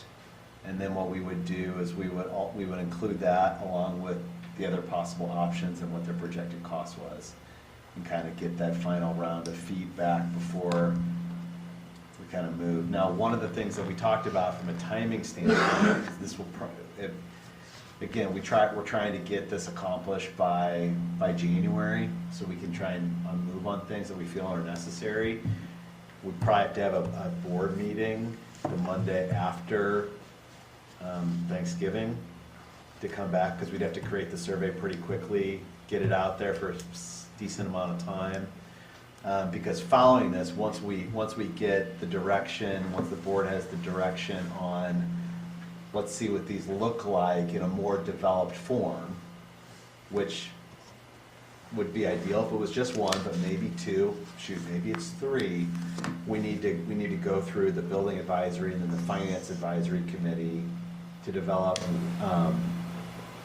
to determine the decisions that we make. Isn't that right, Bruce? Yes, Yeah. and I think both of those committees are set to go, but there needs to be more clarity on exactly what option we need to move forward with, and we don't have that yet. So, but we're ready to move when we get that. Yeah. David? So one of the big changes I've heard is that Bruce has gone back and has crunched the numbers and perhaps gone and looked at some different ways of structuring our finance that would mean that 4A plus 5 can now be done within our umbrella of a no tax increase bond issue. I wonder if in 2 or 3 minutes you can give us just an outline as to how that works, because I said that's something that's new, and I think that's something that needs to sort of be understood. Yes, I think I can, if you can go forward on maybe discussing any other issues while I pull up some information here, and maybe you can get it up on the screen. Okay. It might illustrate it better than trying to talk. Thank you. I have a question while you're pulling that up. Are there other things that we're going to do to try to get a more inclusive survey from all of the families, as many families as we can who have students, who have families who have students attending, and those families who don't have students attending? What are we going to do differently? And we're gonna talk about, if we can do a phone survey. We know we can do a phone survey, but that's something that we could reach a greater number of people. I mean, we've done everything, as far as the Times and Facebook and pushing everything to all the private schools. We've done a lot. But I do think once we have once we develop numbers and we tell them what the costs are gonna be, like we haven't mentioned costs in any survey yet. I do think more people will respond from that sector with costs, but I think we also have to look at the possibility of a phone survey. And I'd really like to see the building administrators see this as a critical issue for our community, because it is. Yeah. And then really personally inviting people to take the survey and to follow up on those things. And the PTOs are also, I know they're really pretty good about that. Yeah. But, I'd really, because there's a vested interest that they have. Yeah. So I'm cognizant of the fact that the information Bruce has is really important information that a lot of people are going to be waiting on and wanting to hear. I don't want you to give it short shrift. If you don't feel like you can confidently, and that's the wrong word, like if you don't feel comfortable, if you want to wait and do this at a later time, that's fine. I'm comfortable doing Okay. it. I think we I can just present kind of. it, whether you can absorb it.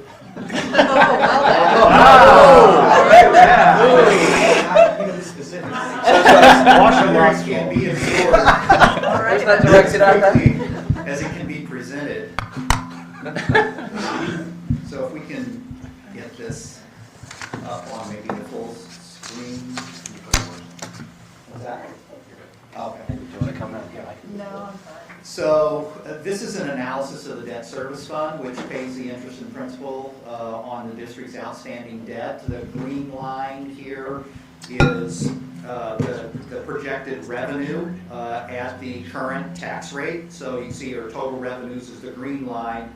The brown line that exceeds the total revenues is the requirements to pay interest and principal on debt, including projected new debt. The existing debt that we have right now without issuing any more is this line here. And this is over time, so you can see each year here along projecting out into the future a number of years. Where our no tax increase bonding capacity is out here where our revenues are exceeding what our debt service requirements are. The problem is, in terms of getting to that, we're going uphill. We have to climb the hill to be able to see over to the no tax rate increase bonding capacity over here. And as we add debt and issue that debt, it increases our interest and principal payments. So it pushes this yellow line up to the brown line. Now, when the new requirements exceed what our projected revenues are, that difference can be covered by the fund balance. And that's what's represented by the black line here. So that's our fund balances. So as long as we have fund balances to cover those future deficits, we can still keep climbing the hill. The problem is that the hill is too steep to climb with the resources that we have in the debt service fund right now. But as part of the funding plan that the Finance Advisory Committee has already discussed, and I think maybe we have discussed just in a general sense, is the debt service fund or issuing bonds is not the only source of funds that we have to pay for projects right now. The district has built up in the operating fund an operating surplus, and we also have money in the existing budget for a limited amount of money in the current operating budget for some capital projects. So the idea was we can take our no tax rate increase bonding capacity, take our excess fund balances that we've been accumulating through running budget operating surpluses for the past few years, and take those funds and add it to our no tax increase bonding capacity, and then some money that we have in the current year budget and add to that, and we can come up with a pool of money that would be available on a no tax rate increase basis. So that was the original thinking, but then when we needed to rethink it when some of the options exceeded the ability of those combined resources to fund it, we looked at, is there a better way to use those resources to leverage them, so to speak, to get more bang for the buck?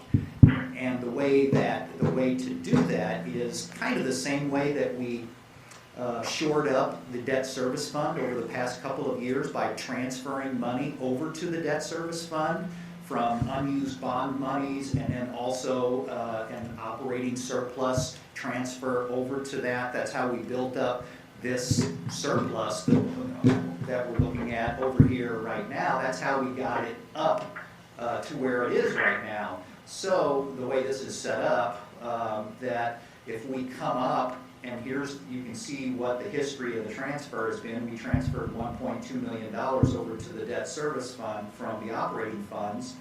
Is we have the ability under the DESI requirements to transfer up to $3 million of our operating balances that we've accumulated over to the debt service fund. So if instead of taking $3 or $4 million of our operating surplus or fund balance surplus and using those directly to pay for projects to add to the bond monies, if we take that $3 or $4 million and put it into the debt service fund, instead we can leverage those, because now it can go to pay interest on bonds that we issue. Instead of paying dollar for dollar for projects, now you're paying interest on some bonds, and you can issue more bonds if you're just paying the interest on them until we get over the hump. So if we come up here and we plug in $3 million,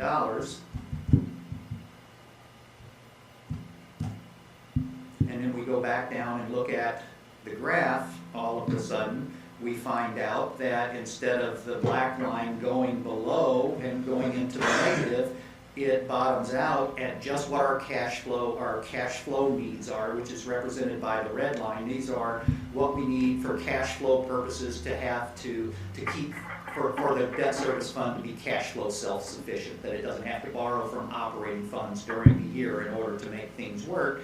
And what that does is it allows us to fund this temporary deficit until we get over the hill here and we can access more of the no tax increase bonding capacity by making that transfer over to the debt service fund instead of using those funds directly to pay for projects.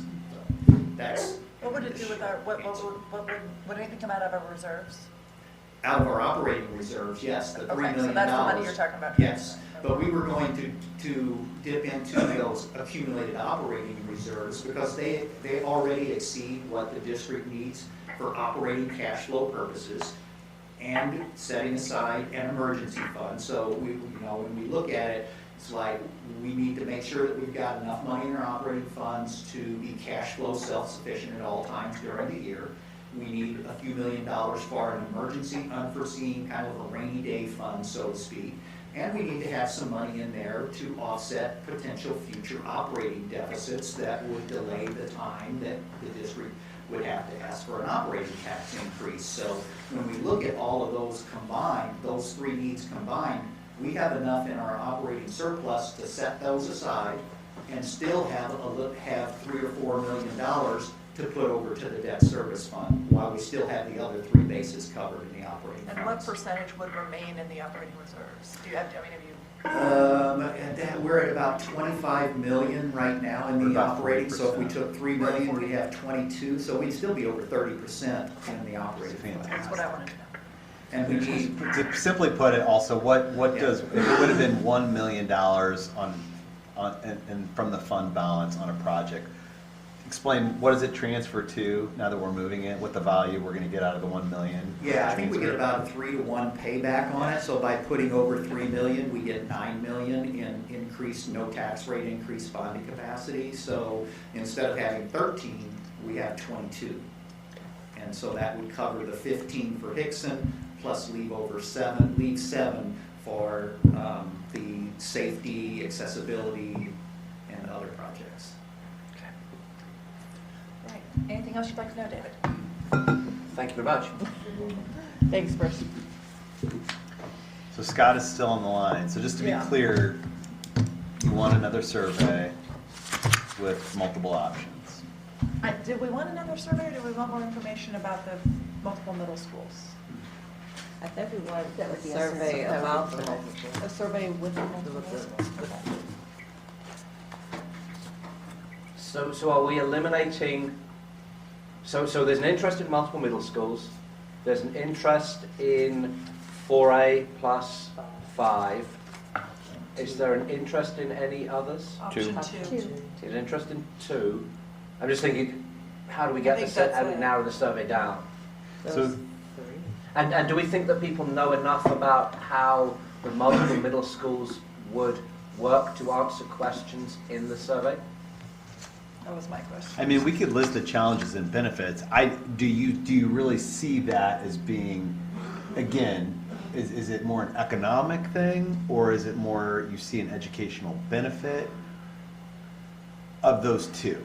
Like, Yes. you don't see the benefit? Both? Yes for Okay. both. Okay. Okay. I think, yeah, potentially. Okay. So it's two separate. Okay. Okay, we'll put something together. Scott, do you feel like you have what you need from us? I think I got what I need. All right, we'll talk, Scott. I appreciate you going into the office to do this. No worries. All right. Thank you so much. Have a good night, bud. Thank you. Thank you. Thanks. Take care. Thanks. They've done a ton of work, obviously. I mean, this is a lot of information. Yeah, And I appreciate all of the information. Been fantastic. Okay, so we're not done. So Matt Irvin, a little past 8 o'clock. Apologize about Yeah, that, so Doctor. here we are, okay. Enhancing collaboration. Is he here? Is it? Oh. He was here. He's here. He stepped out for a second. He left.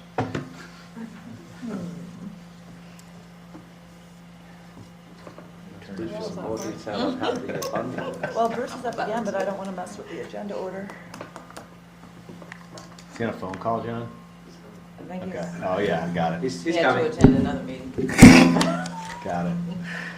He's coming. He doesn't look that upset. Now you're up. Sorry about that.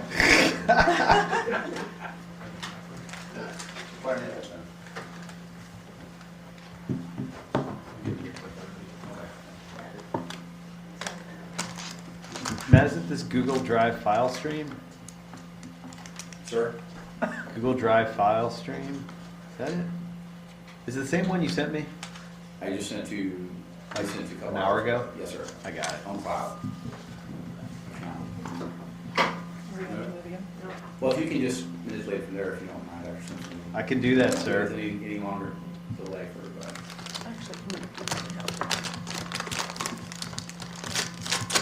You know what, I'm actually going to go to Google so it's more in. Is this the PLC Lake Star? Yep. I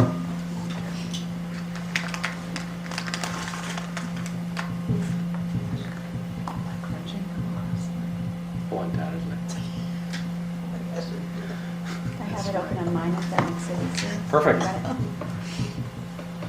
it. You're good to go, sir. Okay, thank you. Thank you for your patience.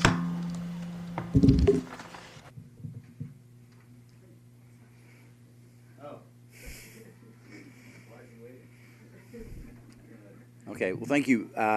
This will be perhaps a little less contentious than potential changing of boundaries and tax increases. This is just looking at the potential for, yeah, this is like smooth, very smooth, yes.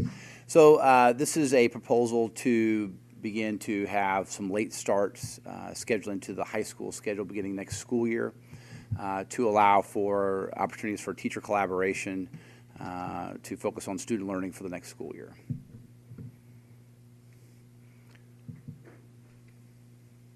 So just a little bit of background on professional learning communities. Professional learning communities are teacher collaborative teams that really began in outside of Chicago in Stevenson High School in the 90s that allows for teachers to come together and to be less isolated in their work and to begin to collaborate in order to foster student learning. And part of that is you can see really 4 essential questions that professional learning communities begin to come around on.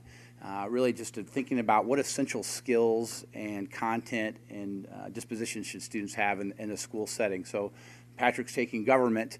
What essential ideas and skills should students have in those classes that when they leave, those outcomes are met for every student?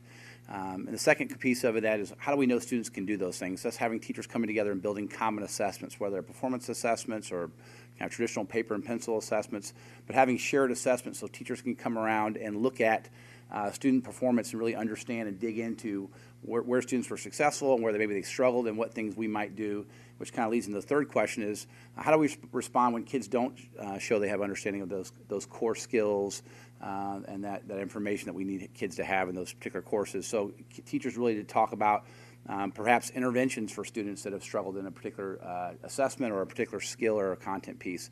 And the fourth piece is what do we do when students do have the information? When they do well, how do we build enhancement opportunities for students to go deeper and perhaps go into more relevant information as they kind of do their curricular work? So those are kind of the essential questions that teachers would be focusing on in these collaborative team meetings that they would be engaging in. So some foundations that are really part of strong professional learning communities in other schools, that loose-tight model. So there are some operational constraints. You know, there should be some guaranteed viable curriculum that kids should have, and as teachers come together, they should be thinning some aspects of that to have some shared understandings about what, again, those key literacies and dispositions and skills that kids may have, but also providing, the opportunity for teachers to engage in the art of teaching. So how I, as a former social studies teacher, how I might have taught a particular content or skill might have been a little bit different than how my colleague did it, but it would still be those defined skills. And then perhaps, again, on the back end of that work, looking at where did kids do really well, and what might I learn from my other colleague about how to do that work even better going forward. The other piece is really focusing on students' learning and results. Traditionally, I think a lot of times in the teaching profession, we looked at really what was the teacher doing. And now we want to look more purposely at how are students doing? How are they performing on assessments, and what does that tell us about where they are with those defined learning goals that we have in our classes? And then some research pointing out most of the time the teachers are together, they really should be talking about, what do the assessments tell us about where kids are, and then what the classroom instruction is and could be, and then really building that collaborative culture.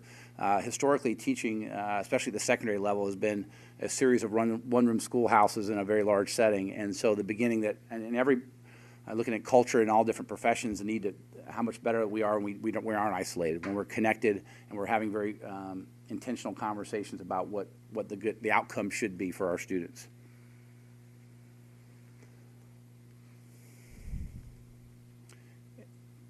So what would teachers be doing during this time? Really, again, looking at that guaranteed and common experience. That's a piece that we want to really define for our teachers and for our students. Really, what things should they all have and get when they're in a classroom setting, so that we don't have these incredibly uneven experiences for kids. DeFore, who was one of the founders of PLCs, talked about, his term was educational roulette. So if I get teacher A, my experience is this, and I have teacher B, and it's vastly different in terms of outcomes, in terms of educational experiences, et cetera. So thinking about those guaranteed common experiences for our students, thinking about those particular contents and skills that our kids should have, and then those assessments that tell us where they are in those particular targets for student learning. And then really important part for us is adjusting that instruction and designing interventions.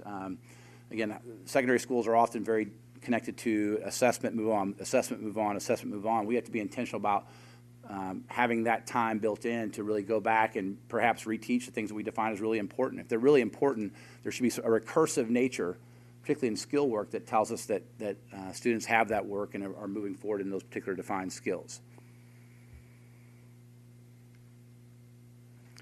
So some high-performing professional learning communities in our area have, in the secondary setting, defined times where teachers come together to be intentional about those professional learning community meeting times.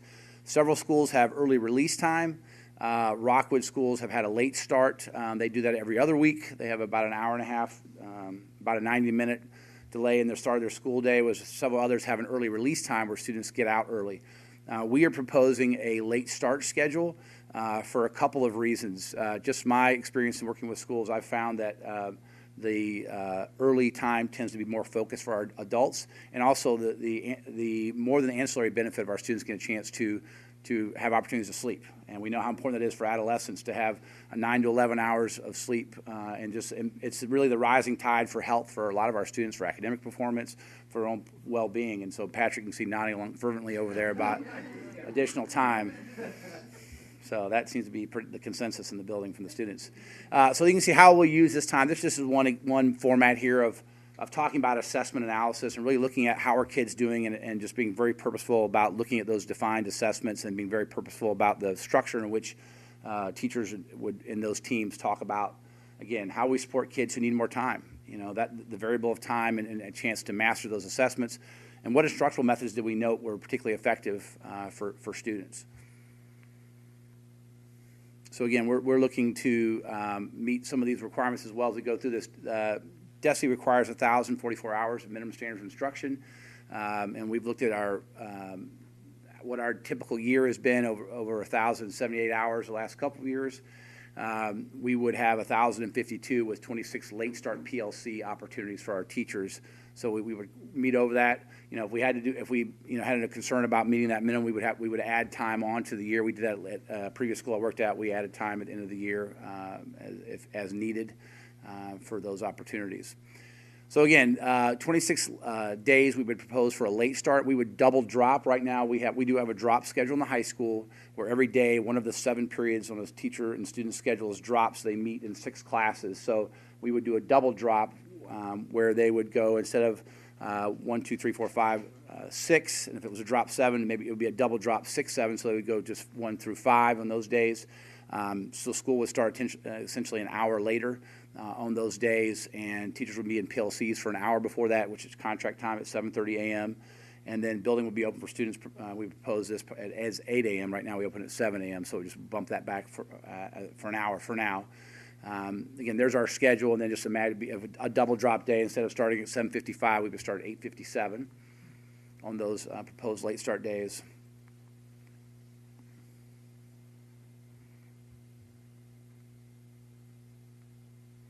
So just some days we looked at, let me go back, excuse me, some days we looked at as days the days we proposed that would allow us to have those drop days, which would be days where we would have many months we would have 4 days a week or 4 days each month. Other days or other months rather we would only have 2 based on what the schedule pulled up for the school year in terms of other holidays or other Mondays were offered during finals or beginning of the school year. So we would have those throughout the year to have those opportunities for teachers to meet and for students to join us a little later.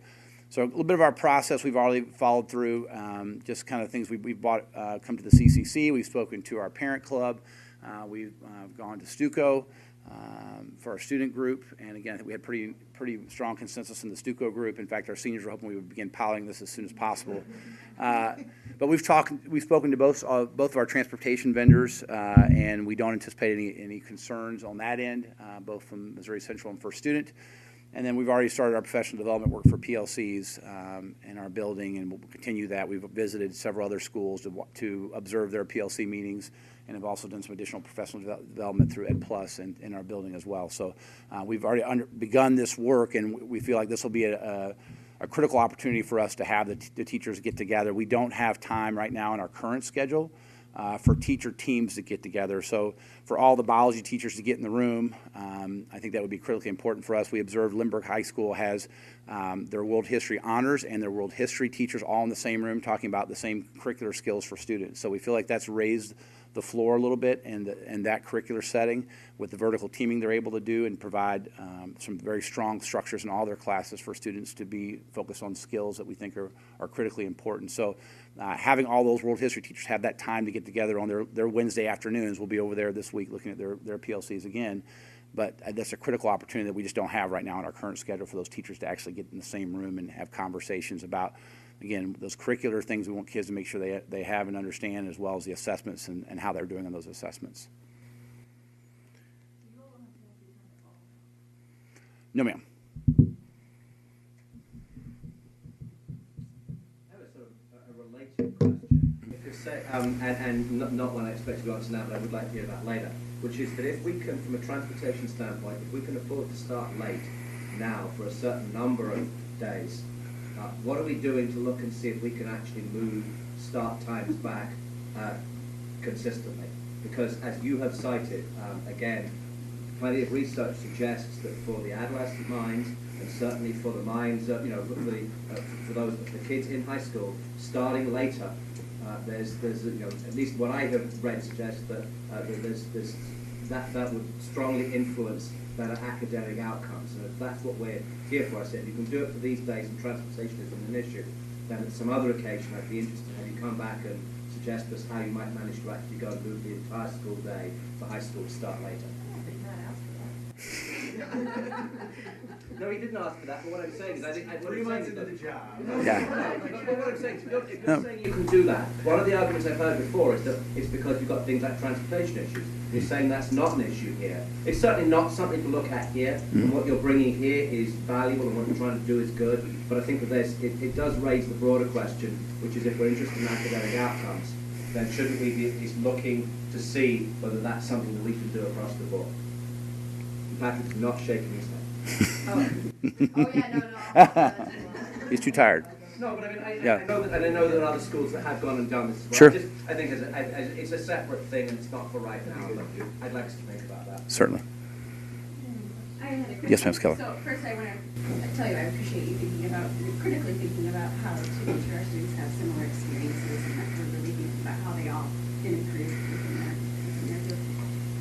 You had a slide that said high-performing PLCs reading windows, like at Rock Rhythm. What makes a PLC a high-performing PLC, and then what would you do to help make sure that you have high-performing PLCs? Well, I think there's two things. I think fidelity to those 4 questions and just being intentional in dealing with all 4 of those. I think some schools call themselves special learning communities. It's very common in most schools, particularly secondary schools, but they're not often getting to all those questions and dealing with them with fidelity.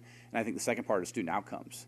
And so Pattonville, I think, is Pattonville's done as good a job or better than anyone on particularly opportunity and achievement gap. And so they're very intentional about how do kids do, and then what is this, share the assessment, how kids do, and now what? Now what do you do? What's your instructional response to when kids don't do well? So I think they've done a really good job on all their students in trying to make sure that they're having that time intentional to make sure kids are mastering those concepts and ideas. So I think fidelity to those 4 questions and then the student outcomes is a big part of how I think I would define those. Yes, ma'am.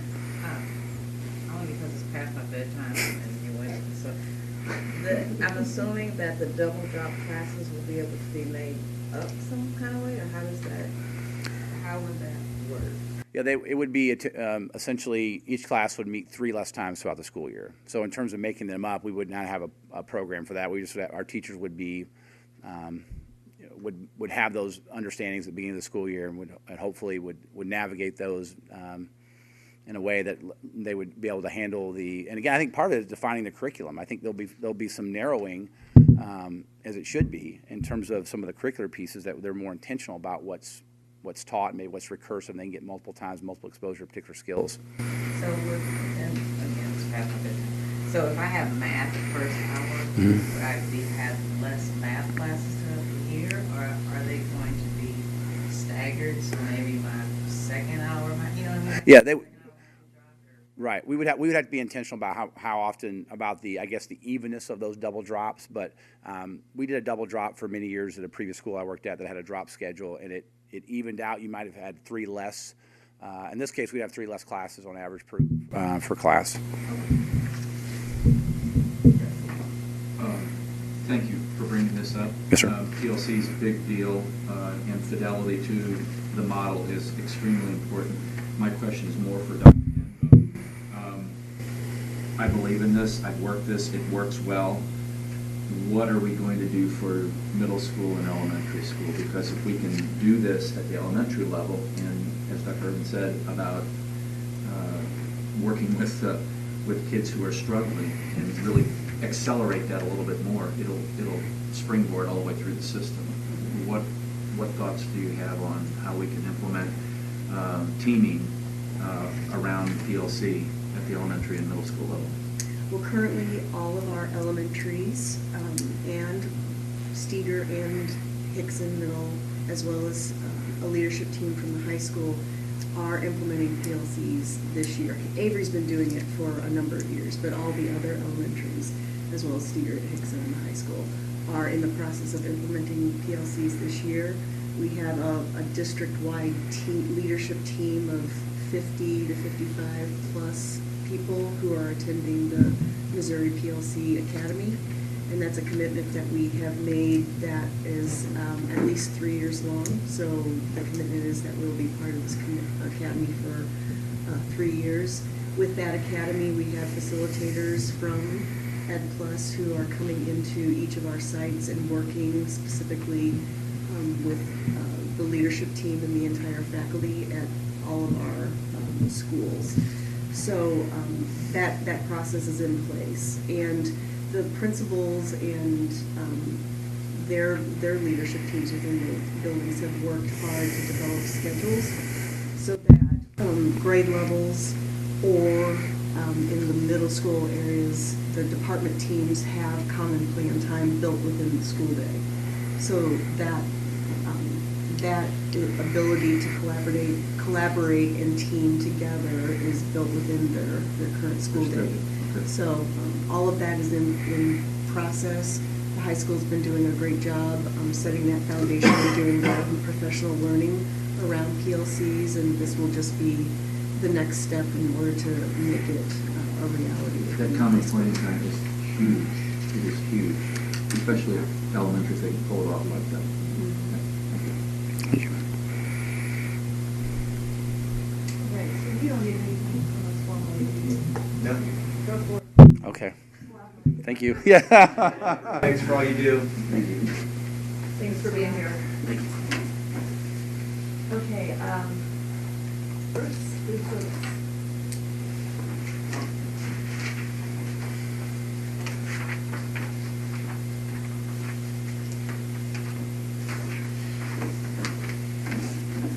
Appreciate any props for this one? No props. No food. No, not this time. Maybe when we make a recommendation next time, but this is just a preliminary here. So it's been a while since we've talked about the food service program and the management of the food service program, but at least every 5 years we have the opportunity to do that because DESE regulations require school districts to bid out their food service program every 5 years if the district contracts out for the management of this food service. If the district runs its own in-house, which some districts do, then that doesn't have to be bid out, of course. Webster, however, historically has contracted out its food service program for the past several years, and in fact, for at least the last 10 years has contracted with Chartwells to manage the program for them. To give you a little bit of background on the food service program, give you an idea of the scope of it, it's about $1.2 million operation each year. There's a kitchen at each school, and the meals, both breakfast and lunch, is prepared fresh daily on site at each school. Last year, over 280,000 meals and snacks were served, and the current lunch price is $2.75, and the current breakfast price is $1.75. There's been no change in those prices for the past 4 years. This year, 2018-19, is the last year under the current 5-year agreement with Chartwells. And when it comes to food service, it's somewhat different than bidding out other areas of school district operation in that DESE prescribes the bid forms and requires districts to use those forms. They even, after the districts fill them out with their specifications, districts have to submit them back to DESE, and DESE looks over those provisions and approves them before they can be issued.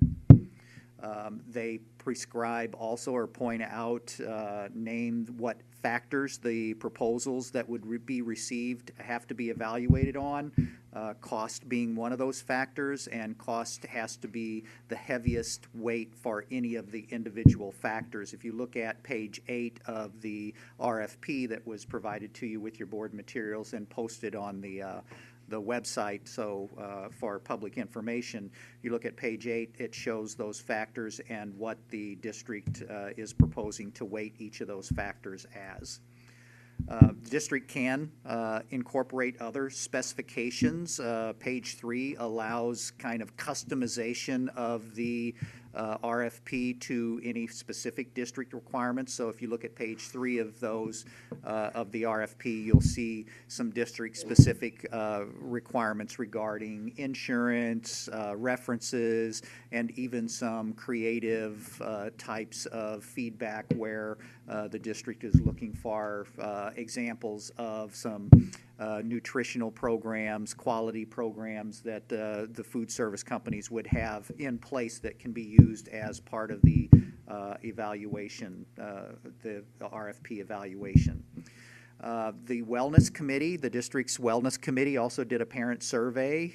You may have received one of those. Hopefully, if you did, you responded to those. We had good feedback from that Wellness Committee survey regarding the satisfaction and operation of the food service program.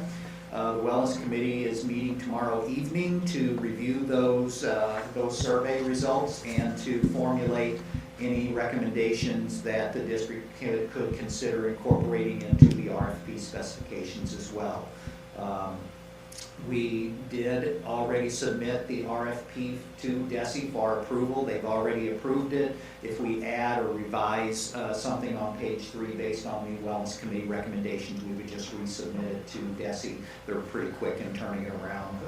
They got it back to me within 24 hours the last time we submitted it.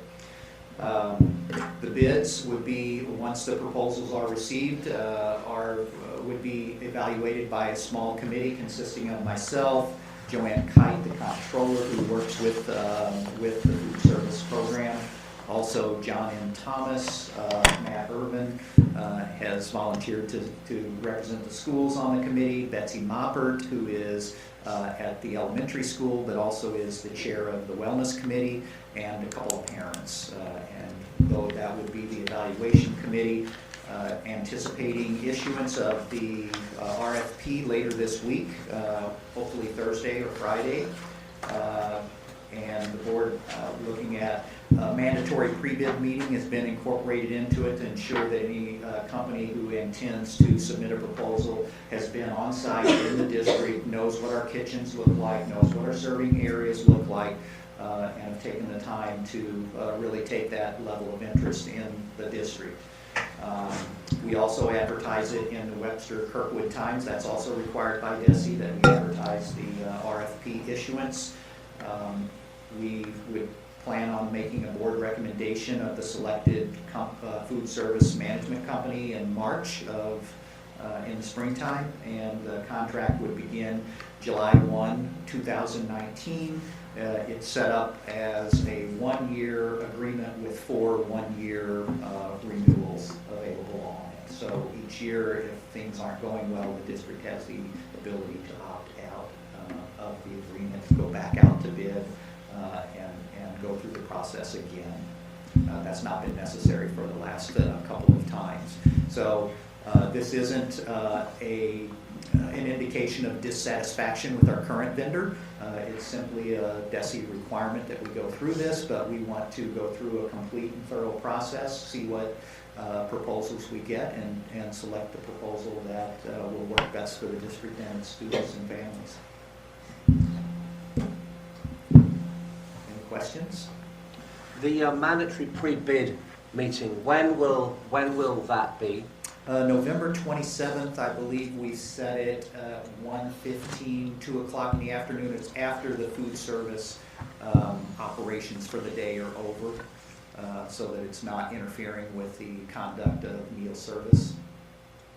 And is that a time that you think will allow as many people as possible to actually come and attend? I remember 5 years ago, one of the questions was that perhaps, in terms of when the mandatory bid meeting had been set up, was that something that encouraged as many people as possible to actually show up for the meeting? So just want to get a sense that again, whilst, as you say, we're not dissatisfied with Chartwell's, at the same time, we owe it to the district to be as competitive, or to get as many competitive bids as we possibly can to give us the best choices. Yes, we are advertising it, like I mentioned, in the Webster Kirkwood Times. We've also received direct inquiries because these companies know what bid cycle districts are on, and they know Webster is going to be up for its bid process. And so I've been contacted by a number of companies already, indicated in the write-up, at least 7 companies that will directly send an RFP to,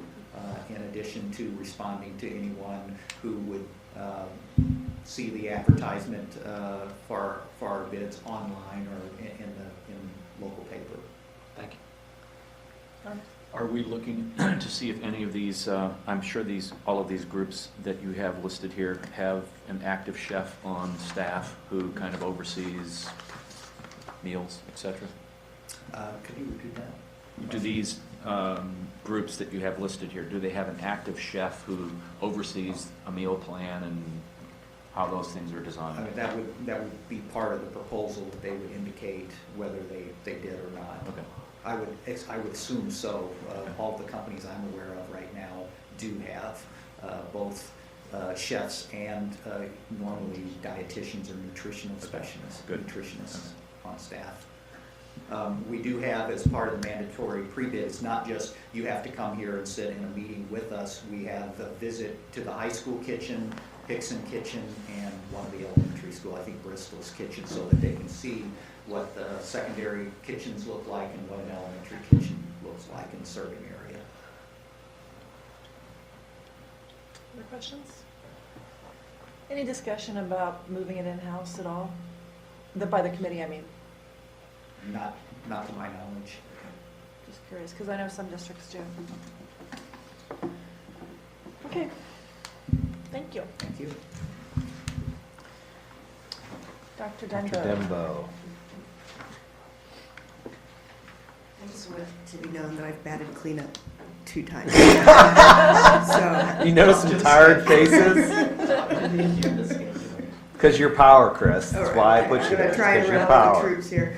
So I'm just going to give a brief overview of the MOCAP, the virtual learning legislation. So this past, virtual learning is one of the board policies that was for first read. And this past summer, as he was leaving, Governor Greitens signed legislation that expanded the opportunity for Missouri students to take virtual online classes through the MOCAP. Previously it was the MOVIP, but MOCAP, Missouri Course Access Program.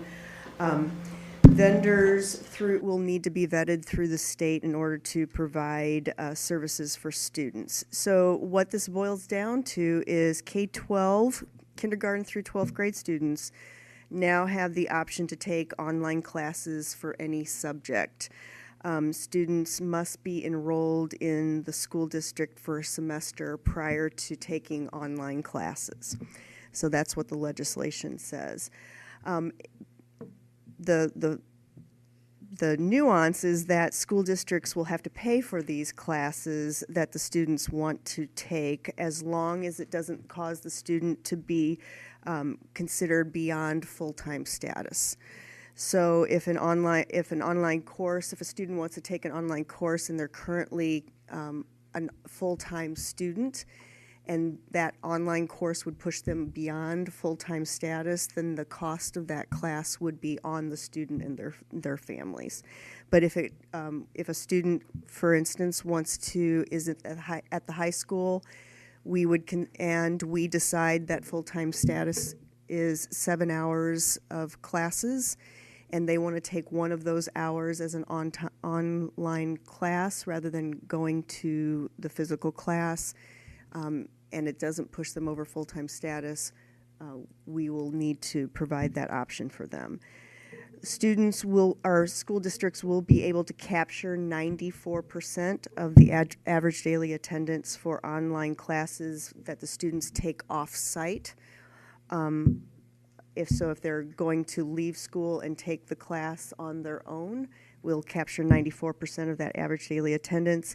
If they decide to stay on campus to take that online class, so if we provide a lab or an academic setting for them, we'll just capture their regular attendance for that. Districts are allowed to deny a student's request to take an online class if there's evidence that it is not in the student's best interest to do so. However, it has been recommended to us that this is really a rarity, that this is not something that we default to, and it can't be done due to the cost of the class. So it really would need to be what's in the best interest of the student, that they have shown that this would not be a successful endeavor for them. I've been working with a consortium of regional districts to help develop some of these processes and guidelines, because we quickly realized that if we don't collaborate and work together, we could actually kind of be working against each other when developing these processes. If the school denies the student's online request, the student may appeal the school's decision to the school board, and you would hear that appeal in closed session. If the school board decided to go ahead and uphold that denial, the student and the family would then be able to appeal your decision to DESE. So because of this multiple level of appeals, it really makes it even that much more important that if any denial that we would give needs to be with a very good reason to do so.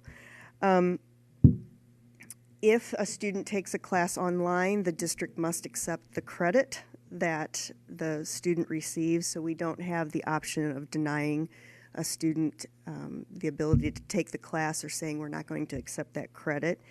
And that was specifically in an area of concern was around PE. PE can be taken online through various levels of platforms, and so that is not something that we can do. We can, however, provide guidance or direction to which online class or which online platform a student uses. So a student can't necessarily come and say, I want to take this class at this platform. We have some discretion in that in those regards. Signing up for an online class must be done during the normal enrollment period. This is part of the guidelines that have been provided for us, and it needs to be substantially similar to the regular class enrollment, and this is part of the statute so that we're not making it more difficult for students to sign up for online classes in comparison to their regular class enrollment. And we will be required to monitor student progress in order to determine if they're actively participating in the class. And if MOCAP vendors are supposed to be providing districts with dashboards, so we'll be able to track student progress. If it's determined that a student isn't making adequate progress and through consultation and counseling with the student, it's determined that this isn't working, a student will be able to be withdrawn from an online class. MOCAP classes will bill the district on a monthly basis. If a student isn't making progress, we can withdraw them and we will stop paying for that class. If a student moves into the district and has been taking an online class in their previous district, we will then pick up the remaining portion of paying for that class as they move in. One of the things that we will need to determine, and it might be on a case-by-case basis, but this is something that we need to finalize within our processes, will be whether or not students will stay on campus as they're taking these online classes, if we'll provide a lab setting or an ACT lab or within the library, or will they take it off-site, so that it could be one or the other or both. And students are still required to take regularly scheduled MAP, EOC, state-mandated assessments.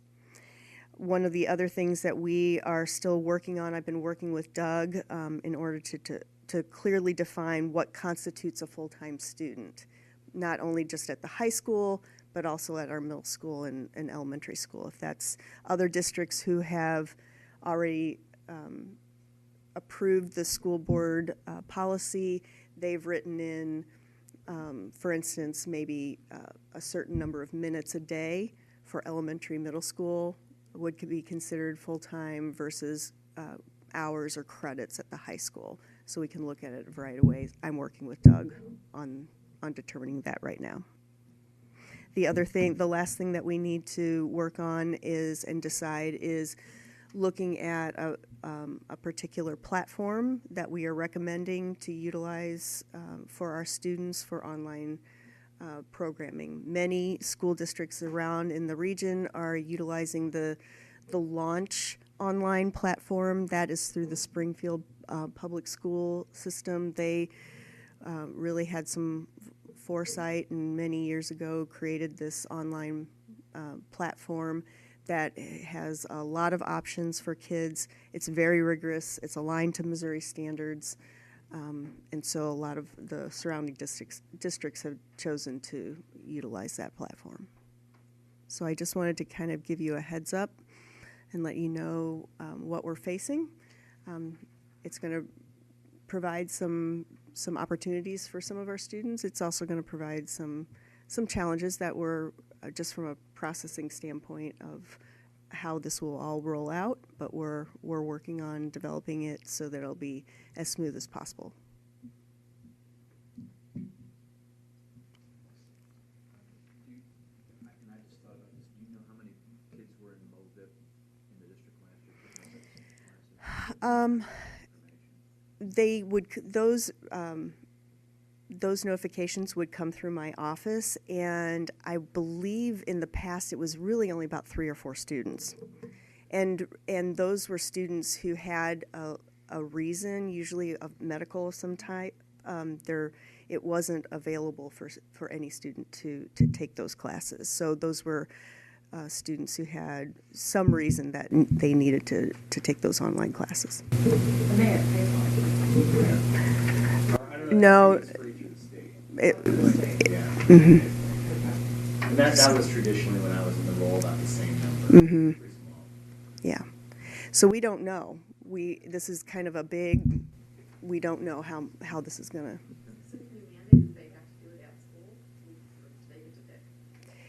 We can decide that process. That is something that we can decide, and so we want to do what's best for kids.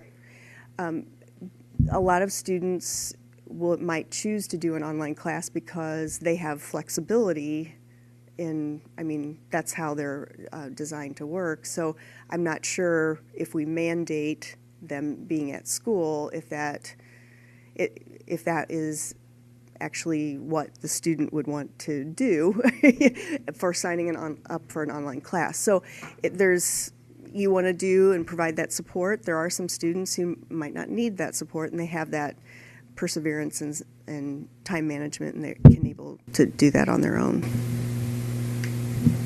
Would there be a limit? Like, would they be allowed to take all of their classes online? Or? Yes, technically, yes, they could. They could. So. What does kindergartner do? Yeah, that's a good question. that. One of the positive things I heard through MSBA was that we can, as a district, monitor attendance, Mm-hmm. and we don't have to pay for a full class. Right.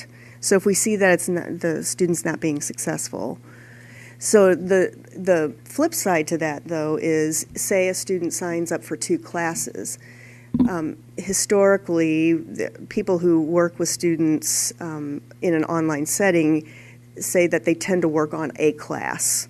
So they might leave this one class sitting, and they'll work and finish one class and then pick up the second class. So it's going to be important for our staff at our schools to really have those conversations with those students to make sure that they're working on one class and letting one set aside if they've got multiple, or just making sure we still have that face-to-face contact.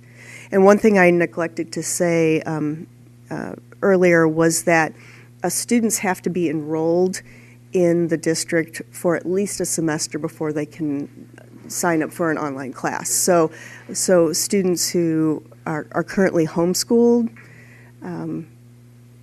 to your point, they would have to be physically on campus for a semester before they could sign up for an online class. And how does that work with sports? Because right now, issue requires you to be in school a certain number of hours. Mm-hmm. So if I'm taking online classes at home, do I then come and go to basketball practice? I would think so, because this would be considered your school. So some of those nuances have not, the MOCAP department of DESE, they're still working out some of these details because it happened in the summer. We just received the board policy. They haven't even approved vendors yet. They haven't even said launch can do this. School districts have been using launch for a few years, but they haven't approved them yet. So we're pretty first or the first of the year, people have an opportunity to technically sign up this right. year. Most don't know. Technically, they can start this second semester because of the stipulation in the statute that needs to be during the regular enrollment process. Most of the kids have signed up for their classes already, so we don't have a second semester enrollment period. So that's really going to impact our summer school and our fall, starting in the fall next year. Would they be allowed to switch out? Like, if, I don't know, for whatever reason, I don't like the math teacher, can I, take a virtual math, what I mean? Or would I have to? The way I understand it, and that's probably something that we can stipulate within our process, and that's a good question. I'll write that down for the consortium to consider. It's really supposed to be within that regular enrollment period. So I'll write that down to talk with my colleagues because, you don't want it. I don't necessarily like my current class, and so I'm going to go ahead and sign up for an online class. So I don't think that was the intent of the statute. The other decide if a student is not attending or has to leave that online class, they'll have to be transitioned back into the classroom. Mm-hmm. So that brings up a whole series of issues that we'll need to work through as well. Yeah. It can be, the more you started to, as we were sitting in our group, the more you start to unpeel these different scenarios, the more you realized how complicated this really is. Thank you.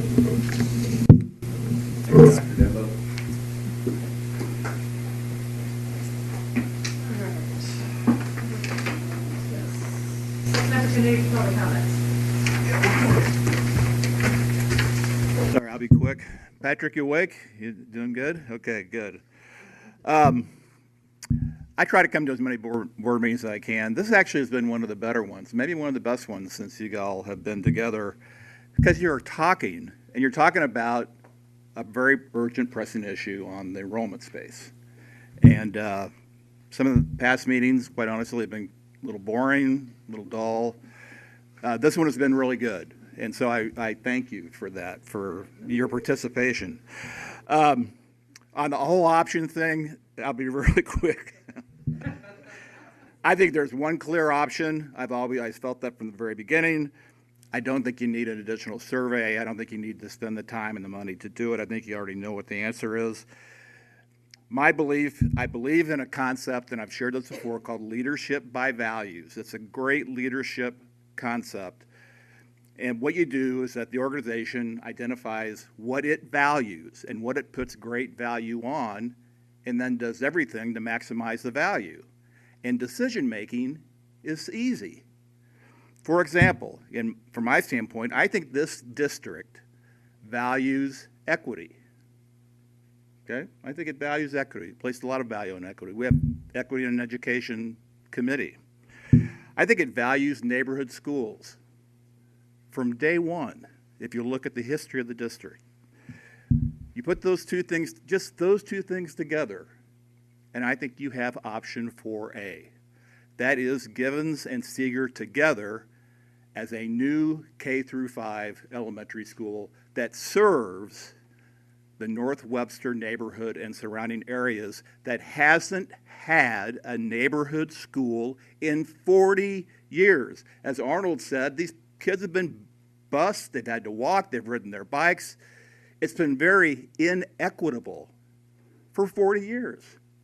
If we believe in equity in education, that should be the option. And you move the 6th grade to the high school. The other piece of rationale for this is that it was just 3 short years ago that S&W did that exact thing. The computer school at the time and Steger were to go together, create a new neighborhood school. The 6th grade center at Steger would be shut down, and the 6th graders would go and build a new wing onto Hickson. That was just 3 years ago. Why do we want to throw the baby out with the bathwater? I'm sorry, the 2 middle school thing I just think is nuts. This is an easy fix, but it goes back to the values of the district. Equity and neighborhood school, and if we embrace and believe those things, the decision, to me, is easy. So, thank you. All right. This time I'll take a motion to approve the consent agenda. Motion we approve consent agenda items 8.02, 8.03, 8.04, 8.05, 8.06, and 8.07. All those in favor? Aye.